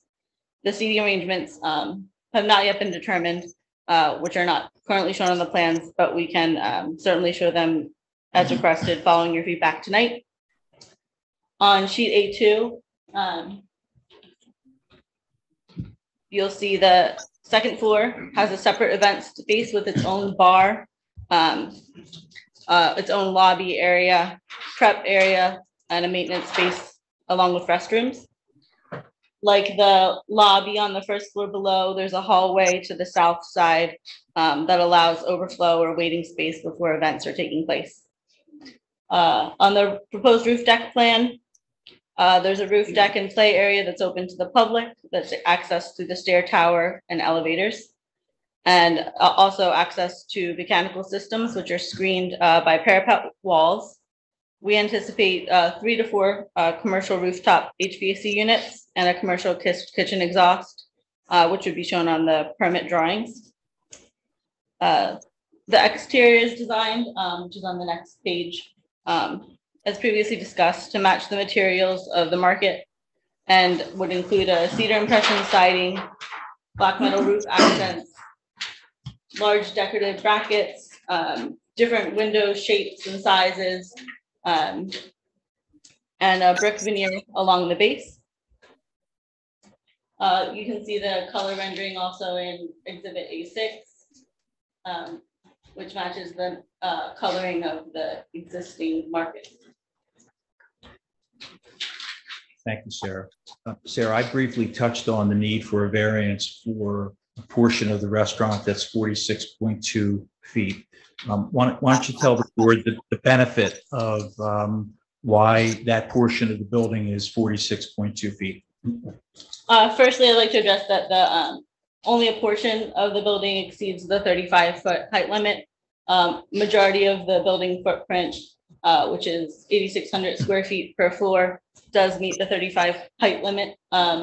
About 500 square feet exceeds that height limit to provide a stair tower that you'll see on the right-hand side of the south restaurant elevation, and an elevator tower that is at the height of 46 feet, 2 3/4 inches, to provide pedestrian access and accessibility for the public on the roof deck.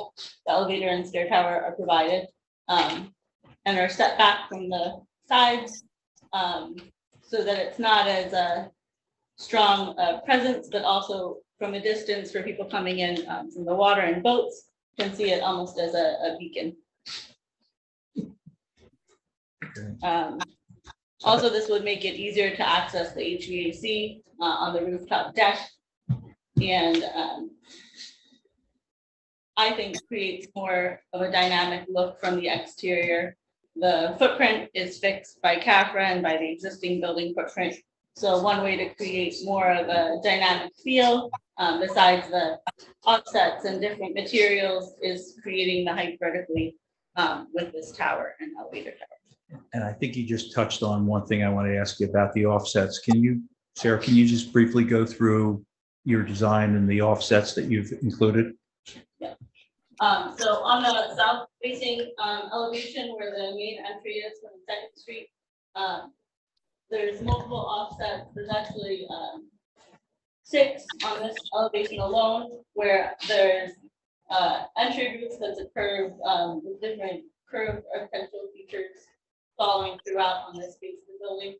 Again, this portion where the stair tower is stepped back, and the elevator tower even farther step back from this space. Along to the west side facing the bay is stepped back at an angle, and a few different angles actually, that provides continuous unobstructed views to the water, and also follows the water line taking it into the site views. Were there any specific architectural guidelines or criteria that you were bound by when you put this plan together?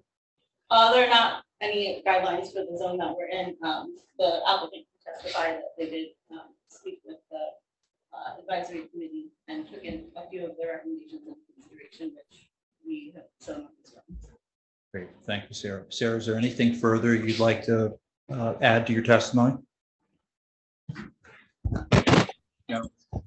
Madam Chair of the board, is there any questions for Ms. Jennings? I have a question. Yes, all right, go ahead. On this tower doesn't just exceed our height limit, it obliterates it. And you're on the most valuable vista when you look out. You're going over about 25% over the height. So the only people that can take advantage of that are the people that are in there. That area, if you get down there on any summer day, there's thousands of people there. And you're putting this monolith in the middle of the, I don't know that there's anything you could say to me that I would say that's acceptable in Beach Haven. Let me try. I think it's ridiculous, actually. On the first floor, we are regulated by the DEP where the first floor elevation has to be. Based on the program and the size of each space, we did do 10-foot ceilings on the lower floors, which eats into the allowable height limit, but is proportional to the size of the spaces. There's a large event space, the restaurant, where 10 feet is really to the bottom of the soffits and newsroom. So it's proportional, but not over the top at this level. To provide the extra area of accessibility for the rooftop deck for customers to visit.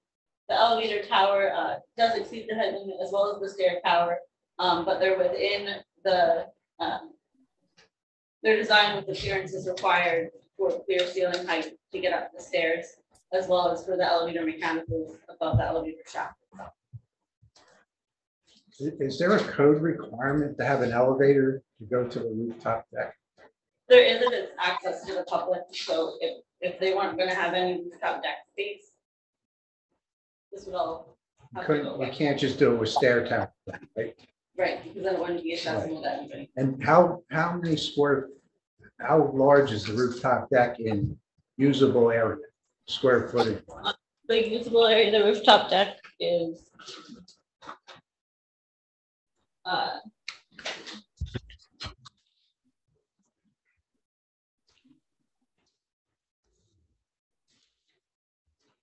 the deck itself is about 5,000 square feet for the play area and public roof deck space. And do you happen to know what the capacity is? We haven't gone over occupancy loads, because we can do what's proposed versus posted for an actual. The actual is 197. 197 on 5,000 square foot.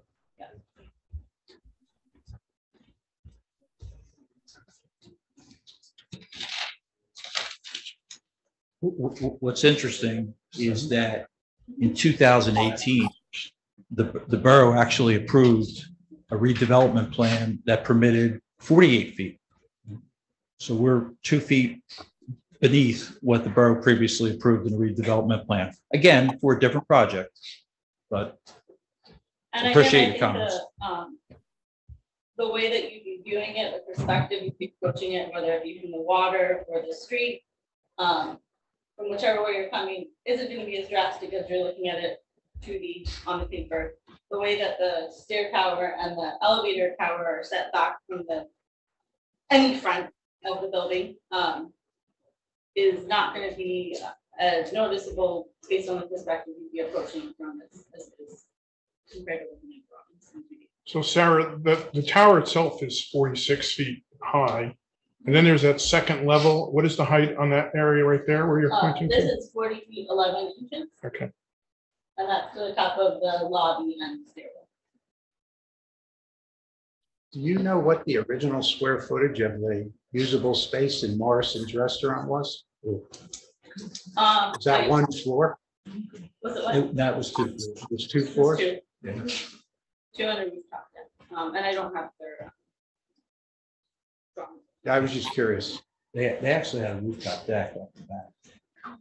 Do you know what the square footage of that stair tower and the elevator is? The square footage of the stair tower, which is more than 10% over, and then the tower that's 25% over. Yeah, the total square footage of both of these is 500 square. 500 square feet.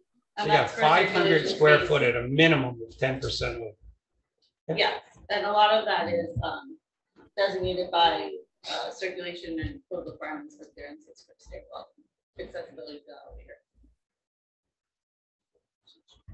I mean, this might seem irrelevant, but LBI Hotel, what's the height on that? Is that, it's probably higher than this, right? Is that true or is that? It depends on that topo. Yeah. When you come onto the island there. Yeah. I don't have the exact measurement. I would say that it's probably similar, but it's taller. The percentage of that building is taller proportionally than it's. I just don't understand, excuse me, this is Bonnie Lenhart speaking. I don't understand why an architect, when given nothing, a piece of flat land, can't build something to the current ordinance height of 35 feet. Build a restaurant, don't put this 40, go up 46 feet, build it to 35. I just don't know why they don't do this to begin, so they don't have to come and deal with this. There wouldn't be able to be a rooftop deck that's accessible. Well, then do without a top deck. It wouldn't be the end of the world. I mean, I think you've got plenty of space to serve food to people that I don't even feel you need the top deck personally. That's my vote. So. Well, Madam Chair, respectfully, and I'm hoping, sir, that you'll keep an open mind and you haven't prejudged the application before you've heard my planner. I haven't prejudged anything. Thank you. I haven't heard anything that changed my mind yet either. You might. Any other questions for Sarah? Right here. I'm sorry. Has this already been through the historic preservation? Have they seen these plans? They don't have to. We're not in. Well, my question is, what is the design? What is the architectural design style of this building? It has a lot of traditional elements. The asphalt roof shingles, the curves, the different window styles, circular windows and rectangular windows. That some of that was recommended by the advisory board. Again, there's no guidelines that require us to follow certain architectural elements, but the applicant did want to get their input before proceeding here. So I have a question, please. The intended use of that rooftop deck, I'm a little confused. You're saying it could be for people who are patrons of the restaurant or just the general public? What do you envision going up there?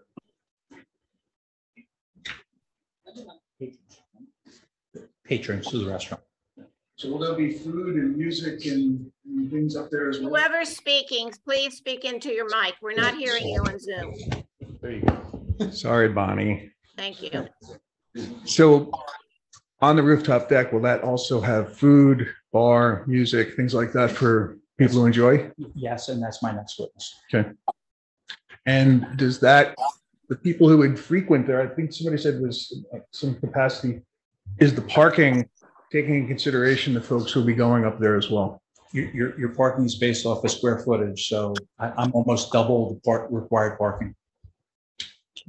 Yeah, but we'll get to that too. Sorry. Thank you. Anything further, Madam Chair, for our architect? Not for me. Is anybody else on the board have a question for the architect?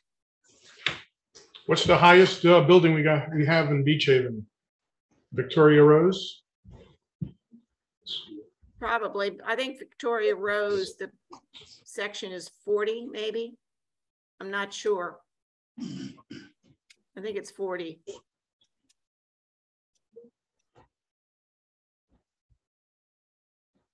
Okay. Nobody else has any questions? I have Any other witnesses? We do, Madam Chair. I think there's still one more question from Ms. King. Okay. How many slips are in the marina? 137. How many parking places do you put in the category of for the marina use? That testimony was provided by Mr. Petrie. But let me. 45.7. 45.7, 46 spaces. For how many slips? 137. Now, how does that make sense? I'm just telling you what your ordinance I requires. just wanted to point that out. Yeah. I can only go by what's on in your zoning code. Ms. Marcus?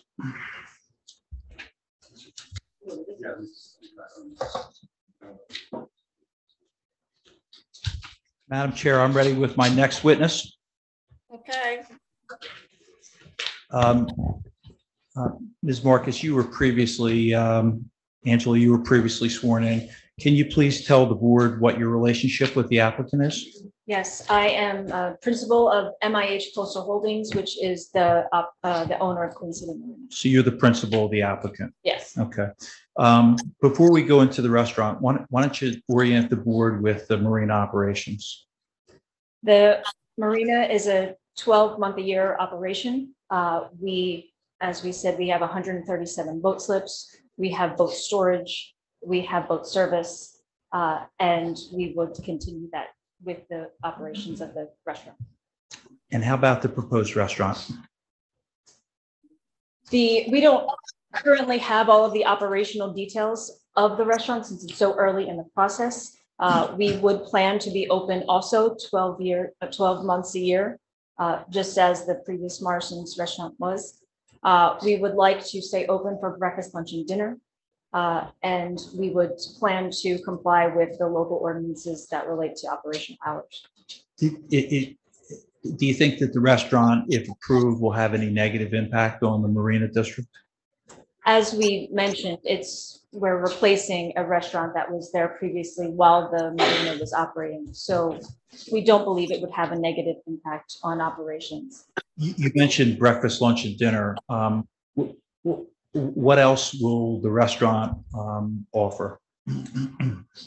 As a restaurant, we would offer those things typical to a restaurant, particularly one on the bayfront, live or recorded music, that the location of that restaurant where it's situated would have less of an impact than if it were in the center of town or closer to other establishments. How about banquets and other similar type functions? Yes, we would plan to, again, operate it as a restaurant that does banquets, meeting, and events as part of the restaurant operations. Mr. Petrie previously talked about trash removal and trash disposal. Can you talk about how you're going to handle your trash on site? So as Mr. Petrie mentioned, we have movable trash receptacles now. There's also smaller trash receptacles throughout the marina, so our customers don't have to walk all the way to a dumpster with their trash and walk all the way back to their boats. Our marina staff collects that trash, puts it into our dumpsters, and we move them where we need to move them. We would anticipate we would have the same trash removal process, and we have our trash removed by a private hauler. Okay. Architectural review seems to be a little bit of a lightning rod this evening. Did you appear before the advisory board? Yes, we did. Okay, and what was the result? Did you take into any of their thoughts or concerns into consideration? So the architectural review board gave us many different opinions on what the aesthetic of the restaurant should look like. We took them into account, not all of them, certain of them, went back to our architect who revised the plan. We added some more dimension, we add nautical detail, we broke up the glass, the glass railing up on the top floor. We changed the signage, we changed some detail on the roof lines. I believe that's most of the changes. Ms. Marcus, is there anything further you'd like to offer testimony-wise this evening? No, I would just mention that as we talked about this before, the restaurant is situated in a location where there's not much around, right? There's the marina operations, there's the parking lot at the end of 2nd Street. So I understand that there's concern about the height of the 46-foot, the 46-foot piece right here. But relative to the space around it, which is unlike anything else in Beach Haven, it prevents an opportunity to have a larger space for dining and events, given this is one of the only, if not the only, remaining spot on the water for us to have a restaurant, certainly in Beach Haven. Madam Chair, any questions from you or the board with respect to Ms. Marcus? I do have one question about this. It was my understanding that when you met with this committee, the AAC, the architect wasn't there, wouldn't at either meeting. Didn't you think it would be advantageous for the architect to meet with them? We're not aware of any requirement that the architect attend those meetings, and we took notes that we took back to our architect that incorporated some of the changes in our next plan. But I just think that it's better to have an architect on site to have interaction with what they're trying to say to you. That's my only question, is why on either meeting they were not there. I could see if they're busy, but I would think the architect would like to make an effort to meet with this board. I know that you don't have to do anything, they say, and that it's appreciated that you did some of the things, but I think maybe more could have been done had the architect made the effort to meet and come to the meeting. That's my only comment on that. Oh, the other question I have is this do you have a liquor license? Is this a BYO restaurant? What is this? We do not have a liquor license. It would be a BYO. BYOB, okay. And Mrs. Leonard, if I could respond to your last questions, I believe we were one of the first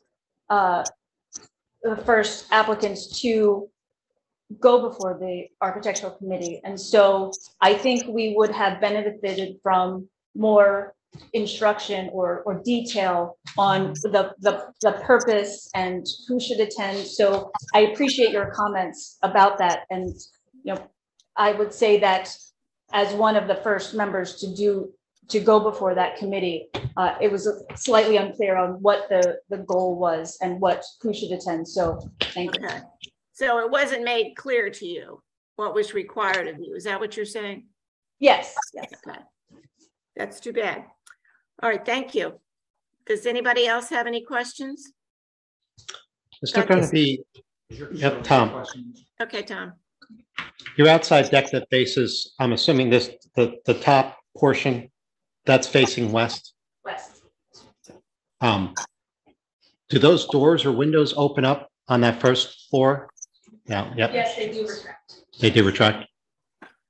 And there's going to be seating out there as well, I would imagine. Yes. You can't see it on this elevation. There's outdoor seating here. I believe we have that.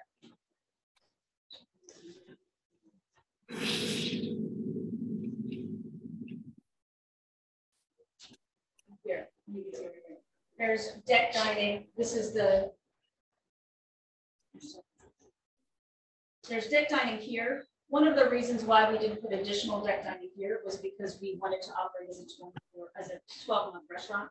And so since these are retractable, it gives us the value of opening up to the outside, but not to the elements when it's over and windier.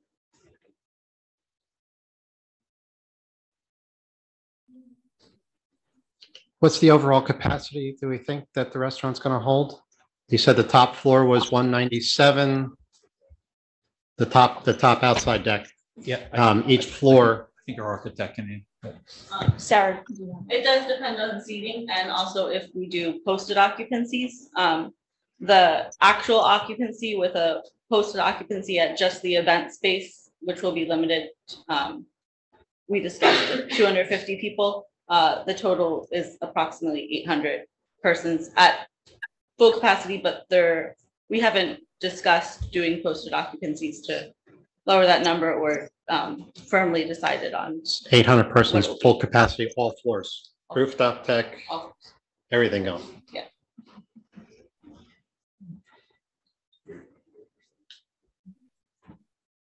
Anything further for Ms. Marcus, Madam Chair? Any other questions, board? No? Just a comment on the tower, I guess, the 46-foot tower is, if there's any way to reduce that, it looks like a beautiful building. And of course, the location is perfect for the design. But if there's anything you can do to lower that tower, I think that would certainly help us here on this side. Thank you, Mr. Chairman.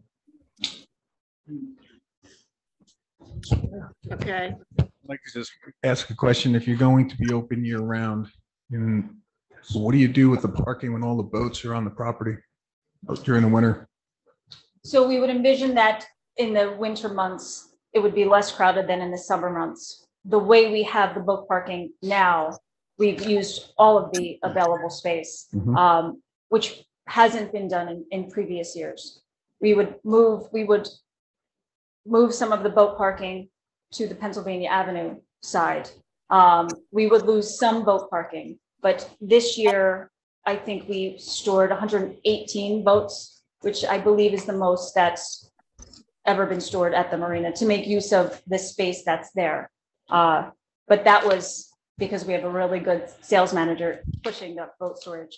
But with 30 parking spots, we would lose a few spots for boat storage. But in previous years, the boats stored were less than that. I believe last year was around sub 100, between 80 and 100 boats. Well, they have the other properties too. Right. So it didn't, I just see it. That's including at that property. Okay, I just see with, yeah, there's less people and such, but it's seasonally, the boats aren't going in until April, May.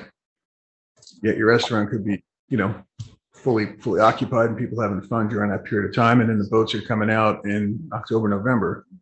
So there's a window where it's going to be parking contention from what the plan is. And it may arithmetically be all they need to do, but it doesn't, I don't know, I'm having a hard time with it. Yeah, no. So boat storage, while it is one of our marine dependent uses and it is part of our business, the number of boats that are stored each year varies. So if we were to store, and if Morrison's previously were to store less boats, it may be because of demand, it may be because of a number of different factors. So we're not aware of any requirement to have a certain number of storage spots for boats. But we will continue to store boats on that property. And and recall that Morrison's did have that restaurant before and was still storing boats there and still was parking cars there. So we're not asking for anything different than what was there previously. We're just asking to put the restaurant back and since we have adequate parking within the site, we will use that available parking spot. Except for Morrison's didn't seat 800 people. True. Yeah, so I think there's. Morrison's was just one floor. According to the ordinance, we have the double the parking that's required. So as we went through the numbers, it was 30 spots required for the square footage of the restaurant. And that's taking into account the increased square footage that this restaurant would be compared to Morrison's. And that's also adding in the other existing uses there, which is the marina operations, which is one parking spot per 3 boat slips. That's by ordinance. And then the additional parking that we need for the existing market operations. How do you plan on regulating that? Regulating the parking. Mm-hmm. We have designated spots for the market now. We could anticipate having designated spots for the restaurant, although that I don't think that appears on our plan. And then the rest of the parking would be open to the boat slip holders. So it's but only one for, and I understand that's by ordinance, which kind of doesn't make any sense. But especially the size of Morrison's for the amount of boats that are in there. I invite my friends down. I have a boat on your property. I invite my friends down. You can't park here, go somewhere else. I get that. That's part of life here, I guess, in the big city. But that's what I'm saying. How do you regulate who's going to the restaurant versus who's going out on their boat? You have a couple of commercial fishing boats in there as well. They're going to want to park somewhere nearby. How are you going to, I mean, you're going to have a plan to regulate, and who's going to enforce that? Yes, we would have a plan to regulate that, and we would need to have parking enforcement, particularly on weekend nights when there's overflow parking from other establishments. And the Marlin and Tuna Club. To address the Marlin and Tuna Club comment, yes. Yeah, So yes. we met with the Marlin and Tuna Club representatives last week. We are working with them on what their needs are for parking. Currently, our fence is backed up so that they can have access to their driveway, and we intend to keep it that way for as long as we can. And a number of the members of the Marlin and Tuna Club are actually boat slip holders. So we have some, we don't count one for one, the parking requirements of the Marlin Tuna Club. So we are open to working with them on parking. I have a question. The bottom floor of the restaurant, is that serving people as well? The ground level floor? Is that for dining as well? Yes. That's So- on the Okay. Outdoor dining. And then the next level up, between those two levels, approximately how many occupants could you get in those two levels? If we don't count the top level. I would have to defer to the architect for that. Sarah, do you have a number? Just wondering if they could have it 2 levels high and then the deck, and not 3 levels high and the deck.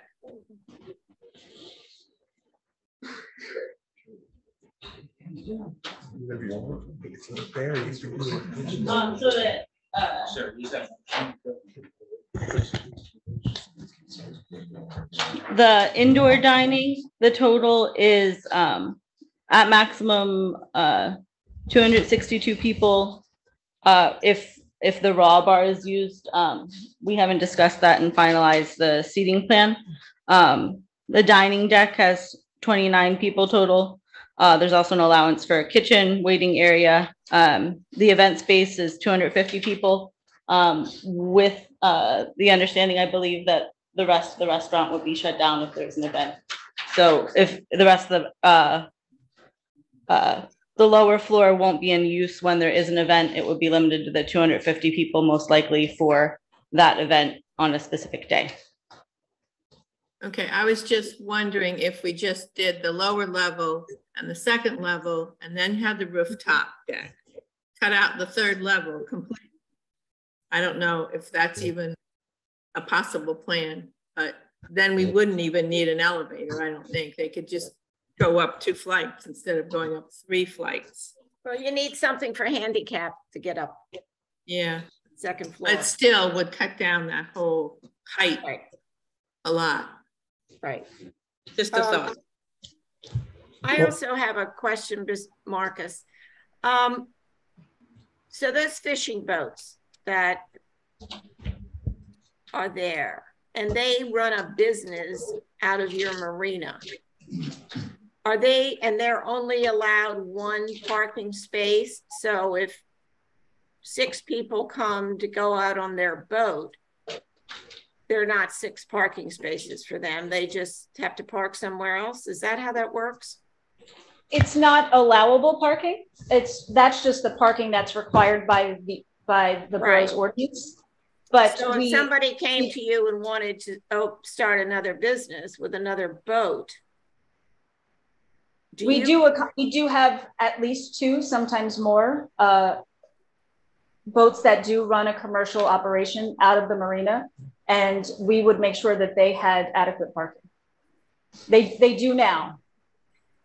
And if we're just taking the 30 spots that were required for the restaurant, we could come up with a designated parking area for them.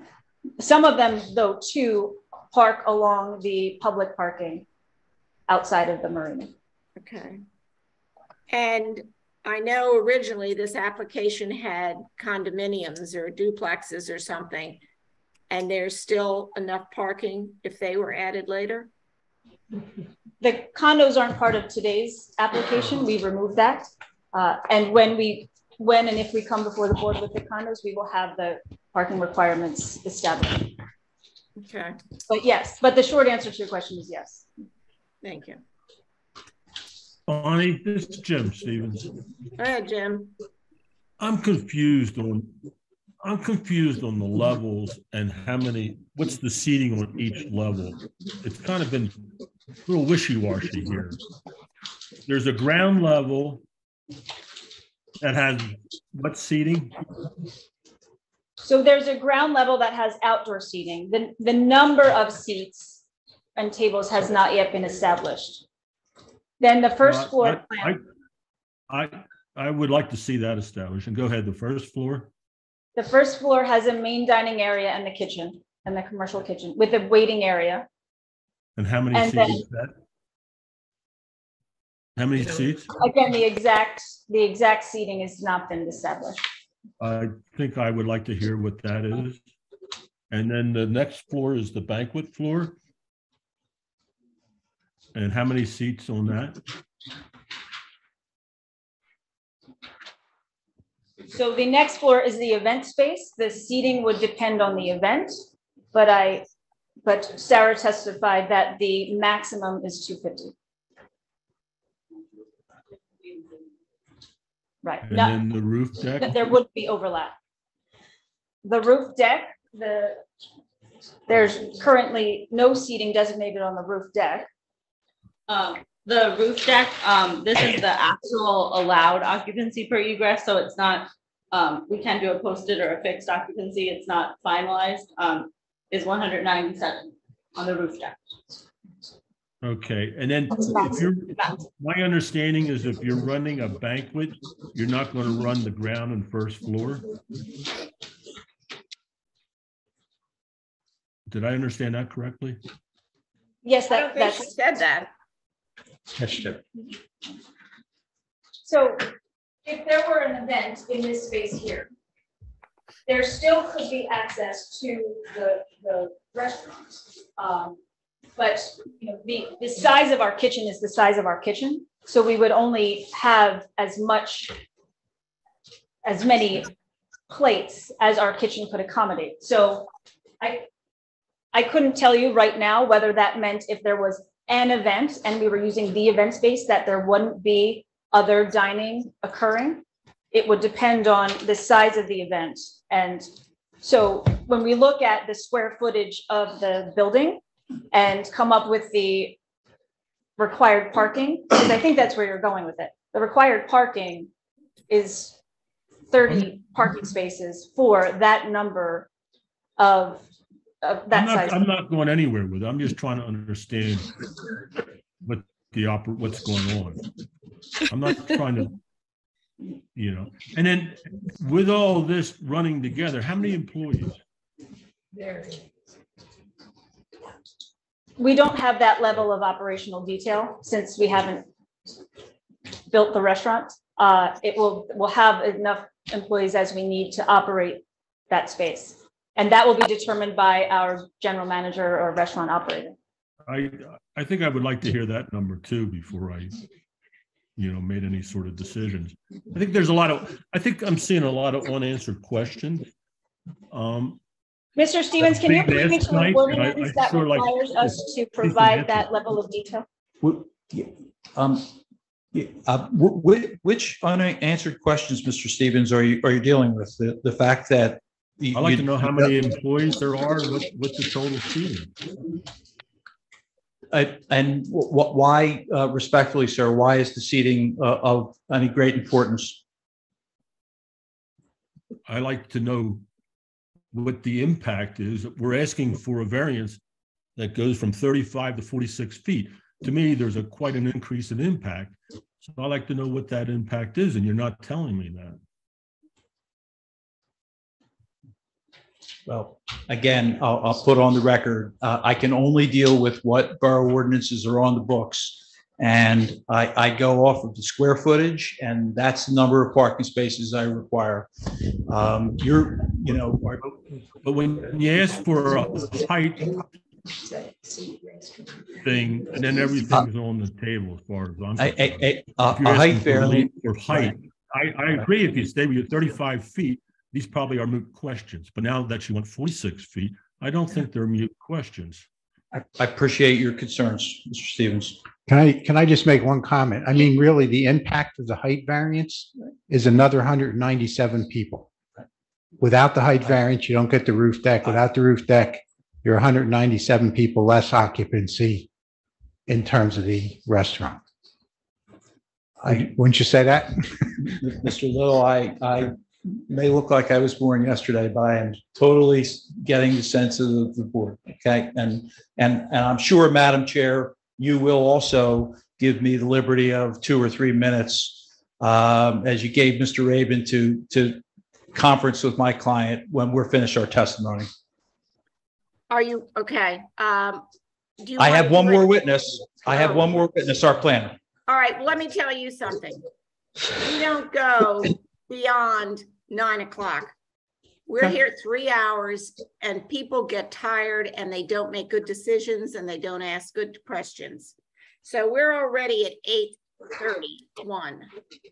So you're either going to be carried tonight or you're going to end it tonight. So if you want to take 3 minutes, you go ahead and take. Why don't I put my planner on, okay? And then I'm going to take 3 minutes, no more than that. And let's like to tackle this tonight if possible. Okay. Quick question: are you going to do takeout? I hope so. It's one of those questions that we just haven't gotten to that level. It's a parking load, and it's going to be driven off the restaurant operator. All right, let's keep going here. Running Thank out you, of Madam time. Chair. Thank you. Madam Chair, we will try to move quickly. Mr. Miller, you were previously sworn in. Jim, you and I have done this drill for a number of years. Jim, can you briefly tell the board your credentials and why you're qualified to provide planning testimony this evening? Yes, I'm a licensed professional planner in the state of New Jersey. I'm certified by the American Institute of Certified Planners as a certified planner. I've appeared as an expert witness in over 250 municipalities in both New Jersey and Pennsylvania. I suffer from allergies. And I've been qualified as an expert witness in both state and federal courts. And I have a master's in city and regional planning from Rutgers University. And I've been practicing for over 4 decades. Thank you. Thank you. I'm here to show that the relief that's being sought meets the criteria under the statutes and the case law. And as I've been monitoring the balance of the testimony, I found that there is some concerns about the height of the structure. I don't think those concerns are merited. And I want to begin with just a brief review of the context of the site. First of all, it is in the MC Commercial District. This is the zone which permits the marina and also related businesses. And one of those business uses that is permitted is the restaurant. It's very significant, I think, that this location is relatively isolated in that it's surrounded by open water to the west, the marina to the north and to the east. And then to the south, there's a public parking lot. And the nearest active use other than the marina is the restaurant, which is a short distance to the east. So basically, this is a structure which is in a relatively open area. And I think that that's a significant feature of the architecture and the context of the uses located within. The relief we're seeking is a D6 variance. We need to go to 46 feet in height. The ordinance only allows 35. And as the board knows, the structure in question is going to house the elevator and the stair towers for the use. Under the positive criteria, we have to show that there are special reasons that would justify the relief we're seeking this evening. And first, we have to show that it will advance the purposes of municipal land use law. And those purposes, I believe, that would be advanced by this relief are purpose A, to encourage municipal action to guide the appropriate use and development of all lands in the state in a manner of promote to public health, moral safety, and general welfare. Purpose C, to provide adequate light, air, and open space, because basically you're dealing with a bulk standard when you're dealing with height. And then purpose I, to provide a desirable visual environment through creative development techniques and good civic design and arrangement. It will be my position as I go through my testimony that I believe that this height variance contributes to the aesthetic benefit of this structure. There's a case which establishes the criteria for D6 variances, and that case is Grasso v. Spring Lake. And when that case basically says that under the positive criteria, we have to show that the purposes of the ordinance would be advanced by the relief that we are seeking, and that the site can accommodate the impact of the additional height of the structure. And I think both of those purposes are achieved. The first purpose, of course, is that the site continues to meet the purpose of the height standard. And in reviewing your ordinances and your master plan, I was unable to find any specific support or objective that was achieved through the height variance. And that's not unusual. Most ordinances don't really get into that kind of detail. Most master plans don't. Often the height requirements are somewhat general and not supported by any technical review. But if you look at height controls from planning perspective, they're designed to achieve two purposes. First purpose is to provide adequate light, air, and open space. And the second purpose is to create and maintain good civic design. In terms of the first purpose, I think this is achieved partly by the context of the site and its location within an open area bounded by water, the marina, and the parking lot. What that means is there's no potential whatsoever for this added height to encroach on the light, air, and open space of any other uses. And that's further achieved by two other factors. The first is that the building is separated very substantially from any other adjoining building. And the second is that the portion of the building which violates the height requirement is relatively small, and it's within the footprint of the building. So the impact is basically contained to the building and the footprint of the building and its immediate surroundings, which are all part of the restaurant property. So basically, it achieves the objective of providing adequate air, light, and open space. It will not cast a shadow on another use, and it will not obscure the view of another property in the adjoining area.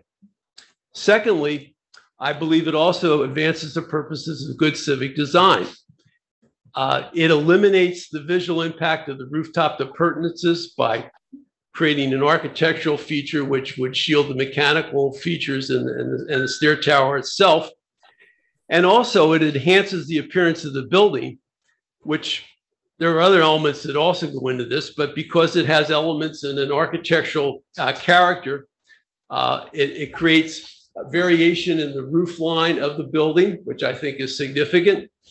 And I think overall, it creates an attractive element to the overall design of that facade. Basically, you'd have a uniform roof line without the structure. This structure gives the roof line some relief.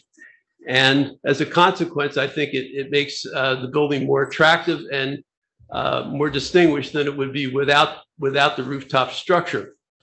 Also, the site can fully accommodate the impact of the height variance. It's part of a large marina facility. I think the size of the facility gives you some flexibility so that when you get to the formal site plan review, you can, the applicant can fine tune their operational program and can present the board with workable solutions for the questions that came up regarding the parking. It's obvious that the operational aspects of the restaurant haven't been formalized as yet, but you have a great deal of flexibility here with this building and with this site. And I'm certain that you could work out a satisfactory parking arrangement with the current scale of this structure. Otherwise, the potential impacts of the design of the building are I think overall they're positive. The actual portion of the building which violates the standard is again relatively small. It's also contained within the building footprint, so that eliminates any impact on the neighboring uses. And I think there's also some benefit in the design itself to the surrounding area. For example, it's going to function as a landmark for boating, for people boating on the bay. I know I'm not a person who does a lot of boating, but when I have been boating, I know that you often navigate, if you will, by landmarks, especially if you're in a small boat. This is going to be a distinguished building that fronts on your waterfront, and I think it's going to work to orient boaters. And I think it's also going to be a landmark for people, both pedestrians and motorists within the borough. It's going to serve as a landmark. It's going to have a function from an urban design perspective, similar to what you have with a church steeple. It becomes a landmark. It helps orient people. And it's a landmark that's not going to really encroach on anything else in the borough. It's basically a structure which is freestanding. It's separate. It's going to provide a terminus for vistas down 2nd Avenue. And I think all those factors make it, I think, a very much a positive contribution to the architecture of the structure and the architecture of the area itself. It's an area without a lot of distinguished architecture, and I think that this is going to be a real asset to the area. And for those reasons, I think this application satisfies the positive criteria that are established by the Grasso case, by advancing the appropriate purposes of a height requirement, and by showing that the site can accommodate the use with the deviation from the height standard. So again, I believe it satisfies the positive criteria for the D6 variance. Under the negative criteria, you have to show there's no impact on the public, or no substantial negative impact on the public welfare, and no impairment of the intent or purpose of the zone plan and zone ordinance. And for this category of variance, we have to show that we can reconcile the deviation from the ordinance with the borough's determination that the condition be imposed on the zone. And again, I believe there's a number of factors that would reconcile this deviation with the policies embodied by the height standard. First of all, there's no substantial or potential adverse impacts on adjoining uses. The design mitigates any impacts of the equipment that's going to be located associated with the elevator at the stair tower. And I think the added height gives variety and interest to the building facades and entrance appearance. Secondly, the requested variance relief will not have a substantial detriment on the MC zone or the zone plan or the purposes which underline that zoning. If you look at your master plan, it favors, and I quote, uses that can offer commercial establishments with water views and water access. That's exactly what this restaurant is going to be able to accomplish. Secondly, the master plan also requires the establishment of restaurants and eateries with water reviews. Again, this is a use which is going to advance those purposes of your master plan. And finally, it achieves the goals of providing outdoor areas that provide dining and views of the bay. You've already seen from the review of the floor plan that it achieves those objectives. So there's no potential here for an impairment of the intent or purpose of the zone plan. And as a consequence, the use to satisfy the negative criteria for the D6 variance as well. And that would conclude my testimony. Thank you, Mr. Miller. Thank you. Madam Chair, any members of the board have any questions for Mr. Miller? No, I don't. Anybody have any questions for Mr. Miller? Madam Chair, I briefly, without using an additional 3 minutes of time, had an opportunity to conference with my client. And as with the first application this evening, we are amenable to the board's concerns, and we are prepared to redesign the building, if you will, so that no portion of the building will exceed 35 feet. Okay, that's a big concession. 25%. All right. Are you then Madam Chair, adding an elevator then? Well, they can design a house. They can design a building that's 35 feet tall with an elevator. I've got to have an elevator, but no portion of the building will exceed 35 feet. Okay. That's not a D variance then, right? Correct. No variance. It's Well, you still have it covered. I got 100% here for, it's no longer a D variance. Correct. Madam Chair, I have no further testimony that I'd like to offer this evening. I know you're concerned about time. I think there's public here or maybe online. Right. But I'll defer to you. To them. You got to hear from the public. So if you're finished with your. I am, Madam Chair. Okay, thank you so much. All right, board. Can I have a motion to open it to the public, please? I so move, Penny. Second, Tom. Thank you. All right, if you're on Zoom, raise your hand and you may speak.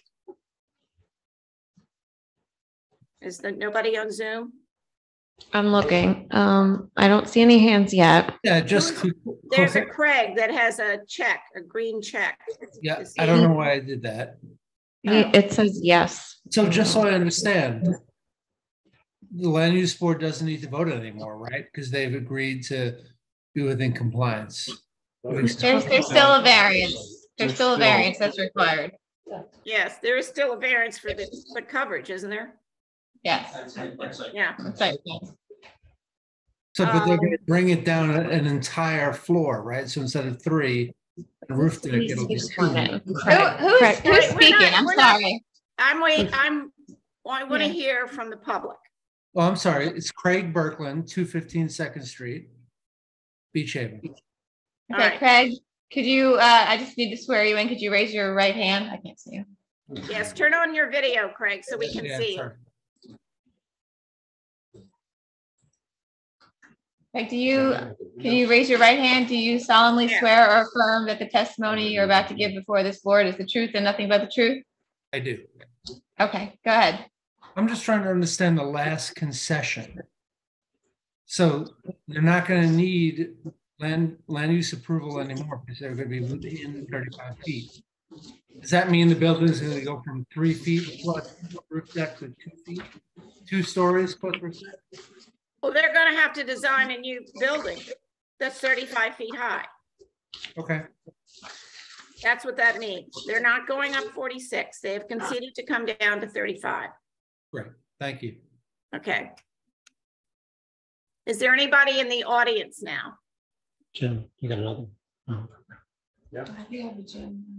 Oh, should we go? Okay. Vince Martini. I'm at 510 Dock Road. Guys, could you raise your right hand? Do you solemnly swear or affirm that the testimony you're about to give before this board is the truth and nothing but the truth? Yes. Okay, continue. So the 46 is off the table.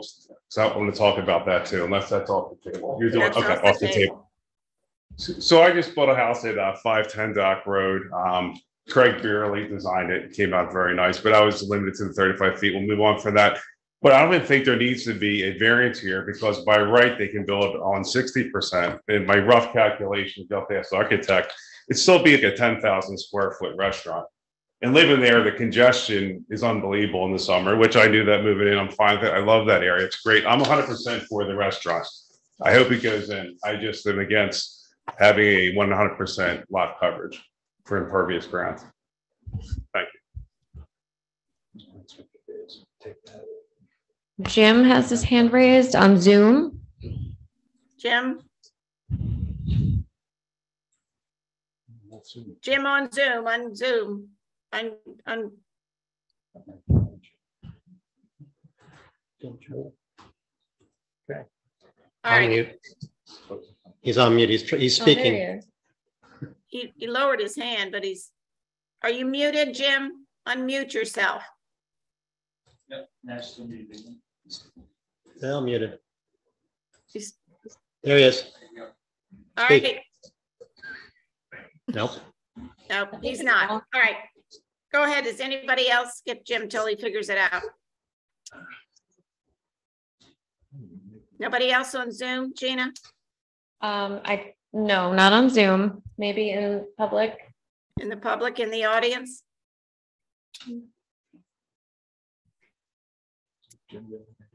No? We have one. Yes. Here she comes. Okay. Kitty Snyder, 120 Berkeley. Can you raise your right hand? Oh, yeah. Do you solemnly swear or affirm that the testimony you're about to give before this board is the truth and nothing but the truth? I do. Okay, continue. Well, I commend you for taking off the 3rd floor. I think that's a step in the right direction for a lot of people. I think, I hope that I did speak to Jane Enos and they had 250 to 300 seats at Morrison's, depending on the gift shop. It was 1 floor, it was open season, just so you all know that. I would advise you all to read the AAC letter. I hope that you all did, just so you know kind of what they are looking for and what the requirements are. And now that you're going to redesign I would ask that the land use board would read the letter from the AAC and hopefully you already have. And moving forward, now they're going to redesign, maybe meeting with them again, it might be helpful. I know that they did have some great suggestions.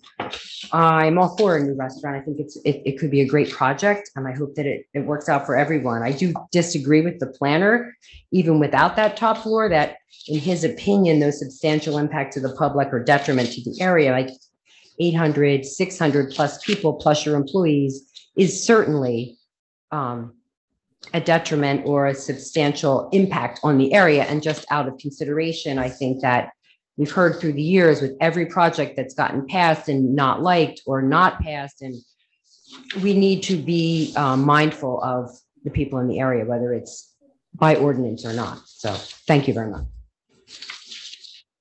Okay, I think Jim might be ready on Zoom. Jim,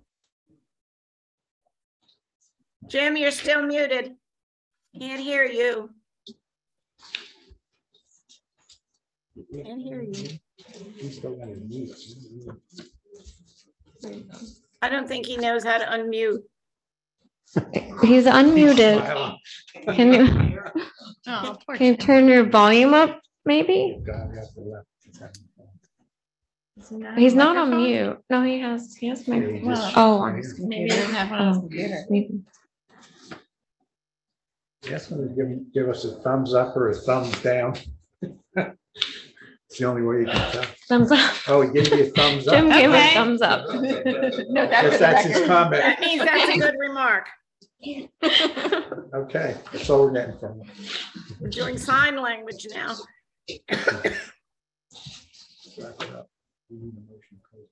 All right, is that it? Anybody else? I have nothing further, Madam Chair. No, I mean, is there anybody else in the public that wants to speak? Nobody? We make a motion to close to the public. Second, Tom. Okay, guys. So they've agreed to lower it, but there still is the impervious coverage, but wasn't that pre-existing, Frank?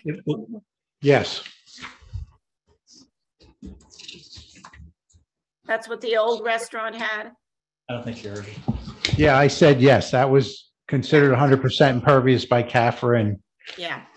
you know, unfortunately, if you reduce it, then you're going to eliminate boat storage and parking. And Yeah. that's the way it's been. Any other comments from anybody on the? Jim? So we're going to approve something with no plan. No, I don't No- think we no should approve usage? anything without seeing a plan. And Frank, how can we address the landscaping? Is that even within our purview? Well, if you require it, they have to plant 20% of the area, which will eliminate parking, boat storage, and, you know, it's going to take a substantial amount of available property out of the marina in terms of operating the marina. I don't think there's ever been landscaping there, even when Morrison's Restaurant was originally there, other I don't than remember either. some planter boxes out front. Yeah. That's pretty much it. Yeah. So just, Madam Chair, I just spoke with our architect briefly. The plan before you this evening is going to stay the way it is, but it will be a flat roof line at 35 feet. The appendage, that 500 square foot appendage that goes up to 46.2, that's not going to appear any longer. There won't be a roof deck. So the flat roof will have still access to it? No. None at all? No roof deck. No roof deck. There'll have to be a ladder for access to mechanicals. For mechanicals. Yeah. Right. There isn't any way to do a 2-story with a rooftop? Nope. Due to the regulations from FEMA and the required first floor elevation from CAFRA, the only way to get a rooftop deck to work would be to have, 7-foot ceilings on both floors, which would be really not proportional to the space and scale of it at all. But the flat top roof cannot turn into a rooftop? No. Not without a stair tower. You need a certain height and clearance to walk up the stairs. So to get to the rooftop deck in a fire rated stair tower to provide emergency egress to anyone who's on the rooftop deck as well, it would have to exceed the height limit. And it would have to have an elevator for accessibility for anyone to be able to use the rooftop if it's part of the restaurant. Okay. Any other questions? Yeah, I have a question for Frank. Morrison's burnt down in 2005. Is this area that Morrison's was on still considered impervious? I mean, it's basically sand there. It's gravel. It's a gravel area, and that under CAFRA's rules is considered impervious. Okay. And they do have exemption. They have an exemption from CAFRA to rebuild in that footprint. In that footprint, right. Yep. Okay, so as I understand it, this application stands as it is, except they are taking off the top portion.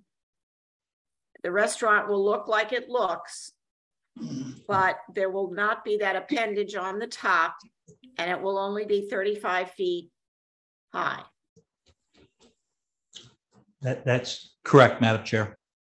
Okay, just want to make sure everybody understands that. They're not changing the front of the restaurant or the side of the restaurant or the back of the restaurant. They're just taking off the top.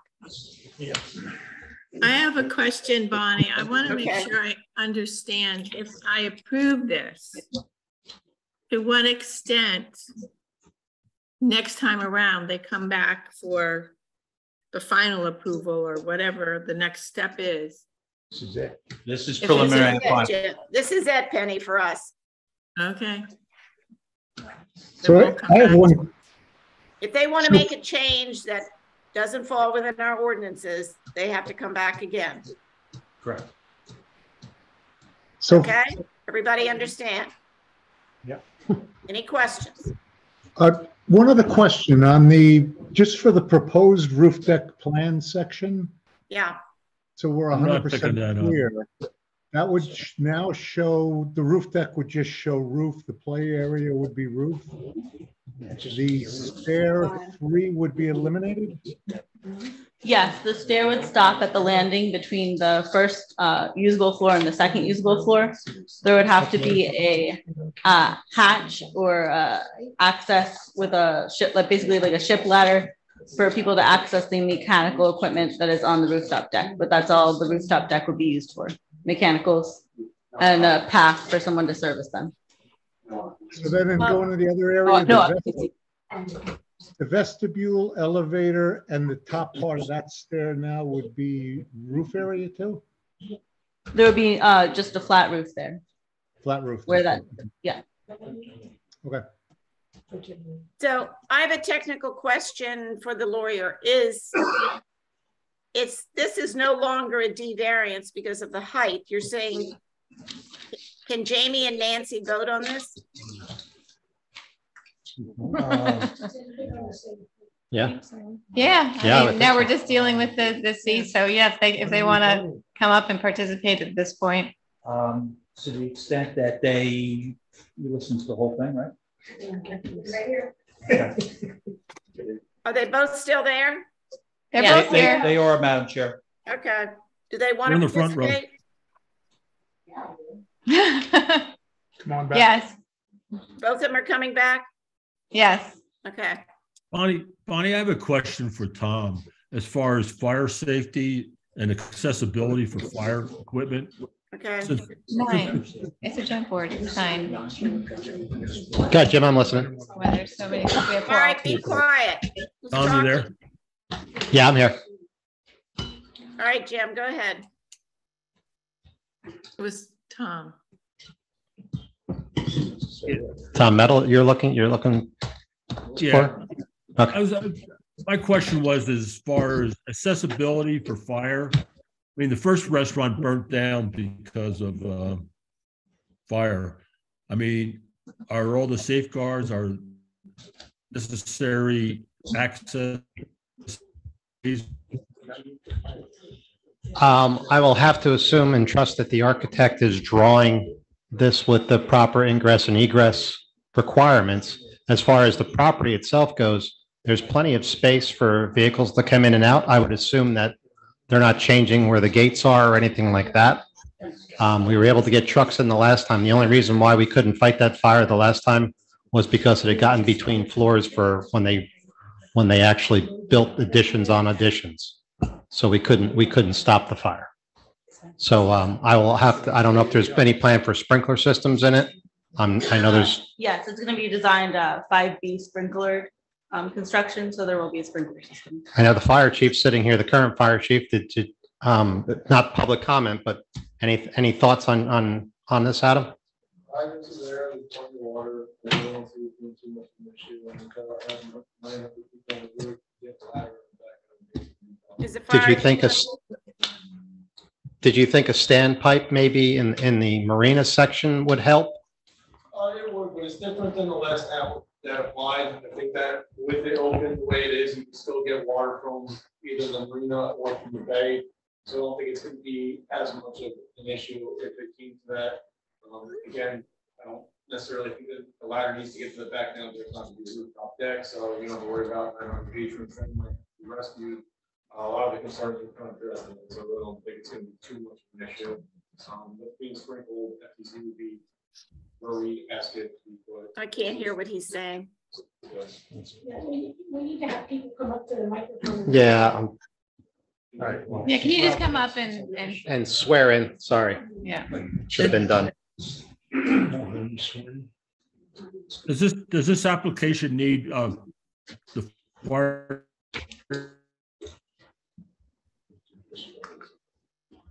I guess I'm asking our attorney. What are you asking? You cut out. If I need fire approval. You're What was cutting your out, question? Jim. I was asking if this application needs the fire chief's approval. He's right here. I know he's there, but does he Oh, have he's to, gonna, he does he doesn't have to sign off on approve. an approval?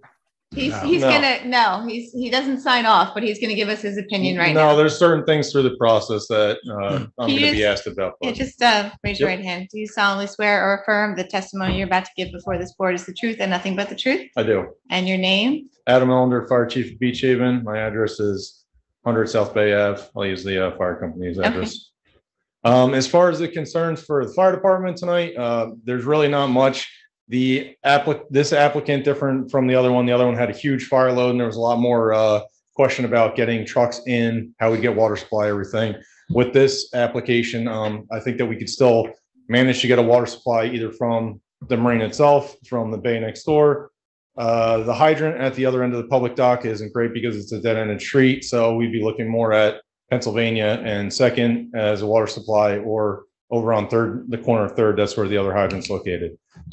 Without the rooftop deck and everything, I don't think that's going to be an issue if we'd have to get the ladder to the seaside, the back side of the building, because there's not going to be 900 occupants on the top. So the way it stands, I think that it's perfectly acceptable. I don't have any issues or problems with it. So, all right. Okay, thank you. Thank you. Um, I'd like do to make we- I'd like to make a comment, Bonnie. This is Jamie. Yeah, Gina, the architect, I have a question. So if you're taking off the rooftop deck, that retaining wall, though, you're taking that off as well. So it's just going to be completely flat roof. The parapet retaining wall would still be there to screen and hide the HVAC equipment that will be on the roof. So architecturally, that's okay, like a flat roof, like aesthetically speaking, in that area. Not desired. It's so what I would suggest is to come back with something aesthetically pleasing. This piece of property means so much to this community. I really feel like it needs to be done correctly. And I really feel that you have enough experience to really make something great here and to put your signature on it. I can't believe with your experience that you would put your name on a flat top deck. And I know that you could make this amazing. And that's what I would like you to come back and do. I would like you to come back with a site plan that shows something aesthetically pleasing. And also, we make every restaurant, the little place that came in last month, we made them do a seating plan. They had like 5 seats, and we're not making this huge restaurant have a seating plan. I like you to come back with the seating plan, everything presented to us accordingly. thanks, I James. agree. I agree. I think most of the board is going to agree with that. Anybody else have a suggestion or comment before we vote? Decide to carry it? Madam Chair, we'd ask for a vote this evening. I appreciate Council Baumiller's concerns, but again, I remind the board, your resolution and ordinance makes the Architectural Review Committee, it's not required. There's nothing binding. And you do not have, respectfully, you do not have architectural standards in this particular zone. So I'd ask I'm for a vote. aware. I know that we can't vote on architectural. I understand that. Okay. Remember with the screening too, you're only going to need it where you have mechanical equipment, so that gives you some flexibility and ups and downs in the roof area. Any other comments? Yeah, I'd like to say something. Microphone. I would much prefer to take a little more time. I agree with Jamie. We really want this to look good. Just to say we're taking everything off the top, I tend to agree with the planner that, you know, those details on the top made it look nicer. I know I hate to hold the project up. I know it's important to the owners, and I think they're, you know, I really appreciate the fact that they're willing to, you know, make some changes. I've been dealing with this for a long time, and I know in this town people don't like the idea of increased height, but we do really want this to look nice. We're trying to establish more teeth between this commercial area architectural review committee. And I think this is a chance to make this be really spectacular. And another few weeks to look at this is worth it to get the right feel for the place. I'm all for the restaurant. So, but I do think it would be prudent to you know, meet again with the architect and maybe have our architectural review committee meet. You can probably come up with some details that would make it look a little nicer. well, the problem is they want to vote tonight. So you either vote this application one way or the other, or else we carry it and they have to agree to have their application carried. I agree. Is that correct? That's correct. They've asked for a vote, and I mean, unless they're going to change that, they're not consenting to have it be carried. They would like to have a vote on it. Right. They don't want to revise their plans. And I'm chasing an objective standard that I don't know. Without architectural requirements in the ordinance, you know, they've given everything that you need for the impervious coverage consideration of that variance and their site plan. Right. That's required in the ordinance. So it would have to be a vote on the application as it is right now for that variance and the site plan. And Frank, if we vote no, what happens? You're asking me? Yeah, then they can you vote no, they're done. They start all over again. Or they can file an appeal of the decision. Or they have to start all over again. But if we vote no. If we vote yes, if it's a yes vote, there could still be, I mean, you have to update your proposed roof deck plan anyway. That's correct. You could make adjustments in the final roof to improve the aesthetics, no? As long as you stay within, obviously, the guidelines at 35 feet. That's correct. All right, they can, and the revised plans would be a condition, you know, submission of those, a condition of a resolution. Yep. Okay. So you're saying that in the vote, we could make a condition that they revise the plans and we need to see them? We're not going to have another hearing, but they have to revise their plans and we can have those submitted. Yes. But we don't have approval. We don't have approval of those. Right. As long as they're within the height limit, there's no approval. Yeah.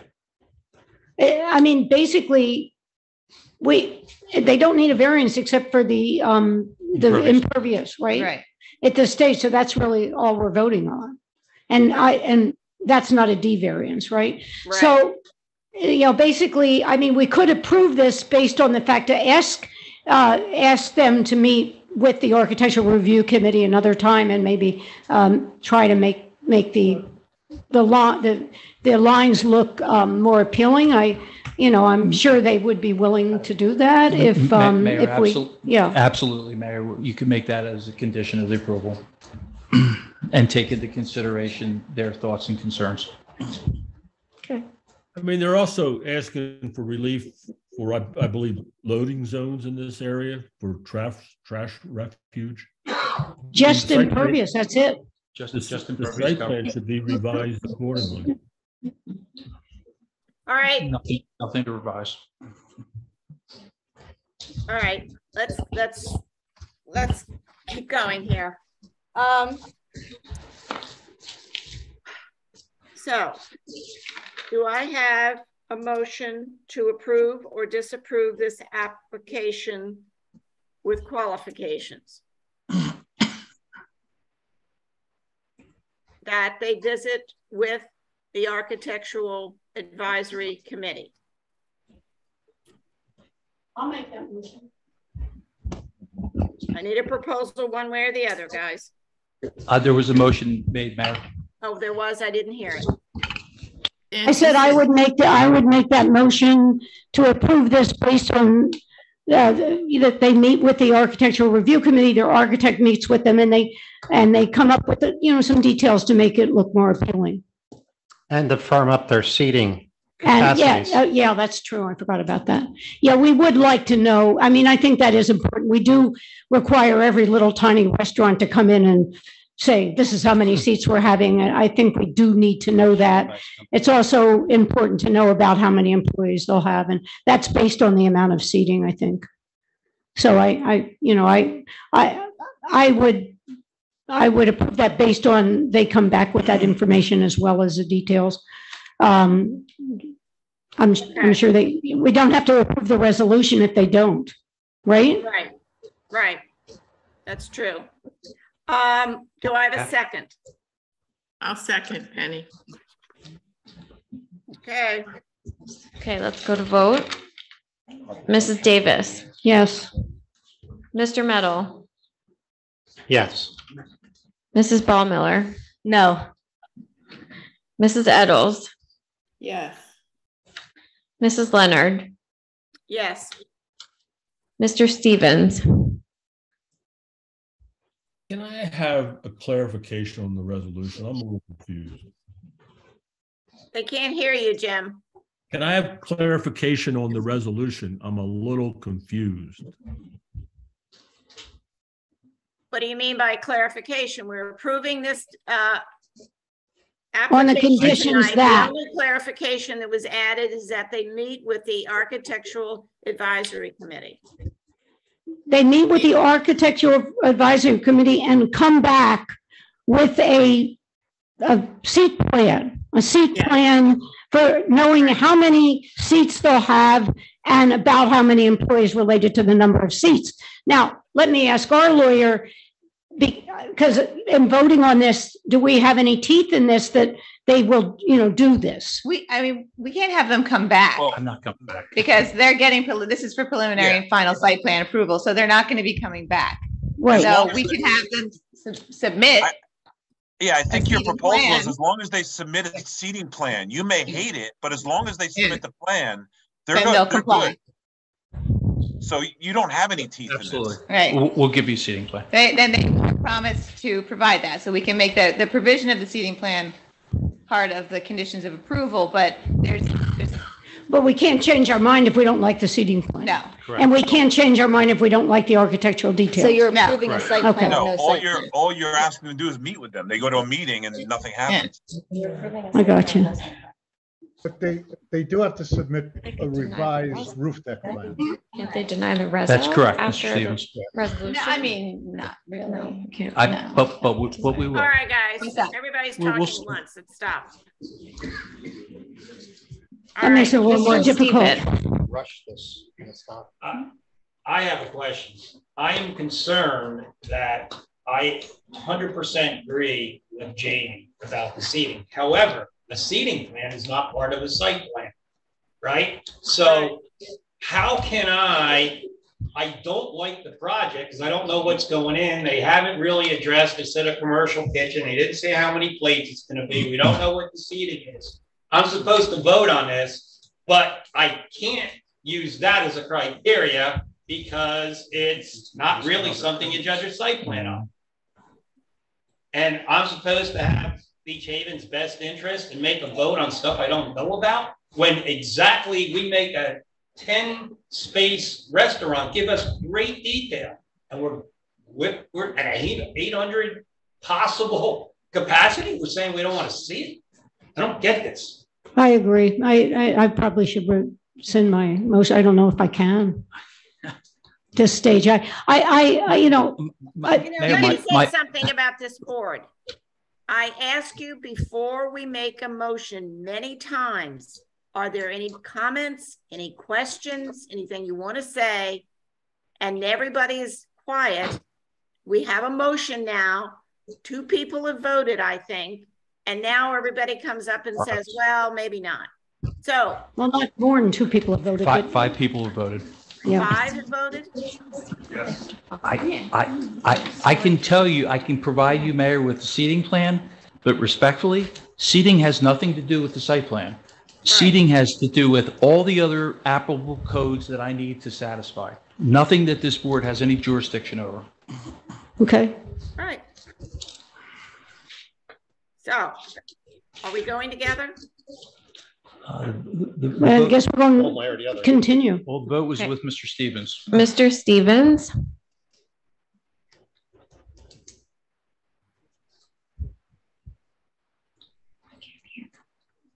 Jim? Yeah, I'm here. I'm here. Oh. I'm still in confusion.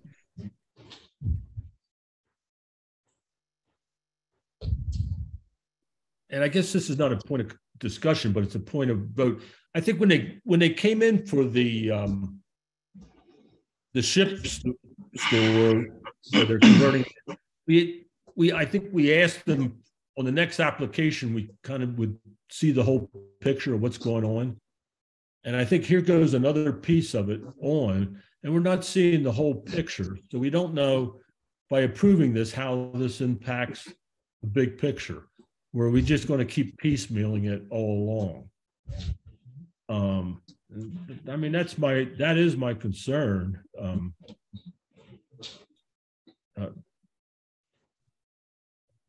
there's probably not a whole lot to do on this. I guess there's not a whole lot to do on this one, but I think when the next piece comes in, my suggestion would be that we see the whole picture of what's going to take place. I'll vote yes for this. So what's your vote? I voted yes, but I like what I'm saying is for the next one, I'd like to yes. see the entire picture. okay, Mr. Jenna, Yes. Mr. Muha, I'm not voting. Mr. Tinquist, No. Mr. Balbo, No. Mr. LaFredo, Yes. Mr. Wenger, Yes. Miss King. No. Thank you. Thank you, Madam Chair. Application approved. Thank you. Okay. Yep. I think that's it for tonight. Does anybody have any questions before we adjourn our meeting? Nope.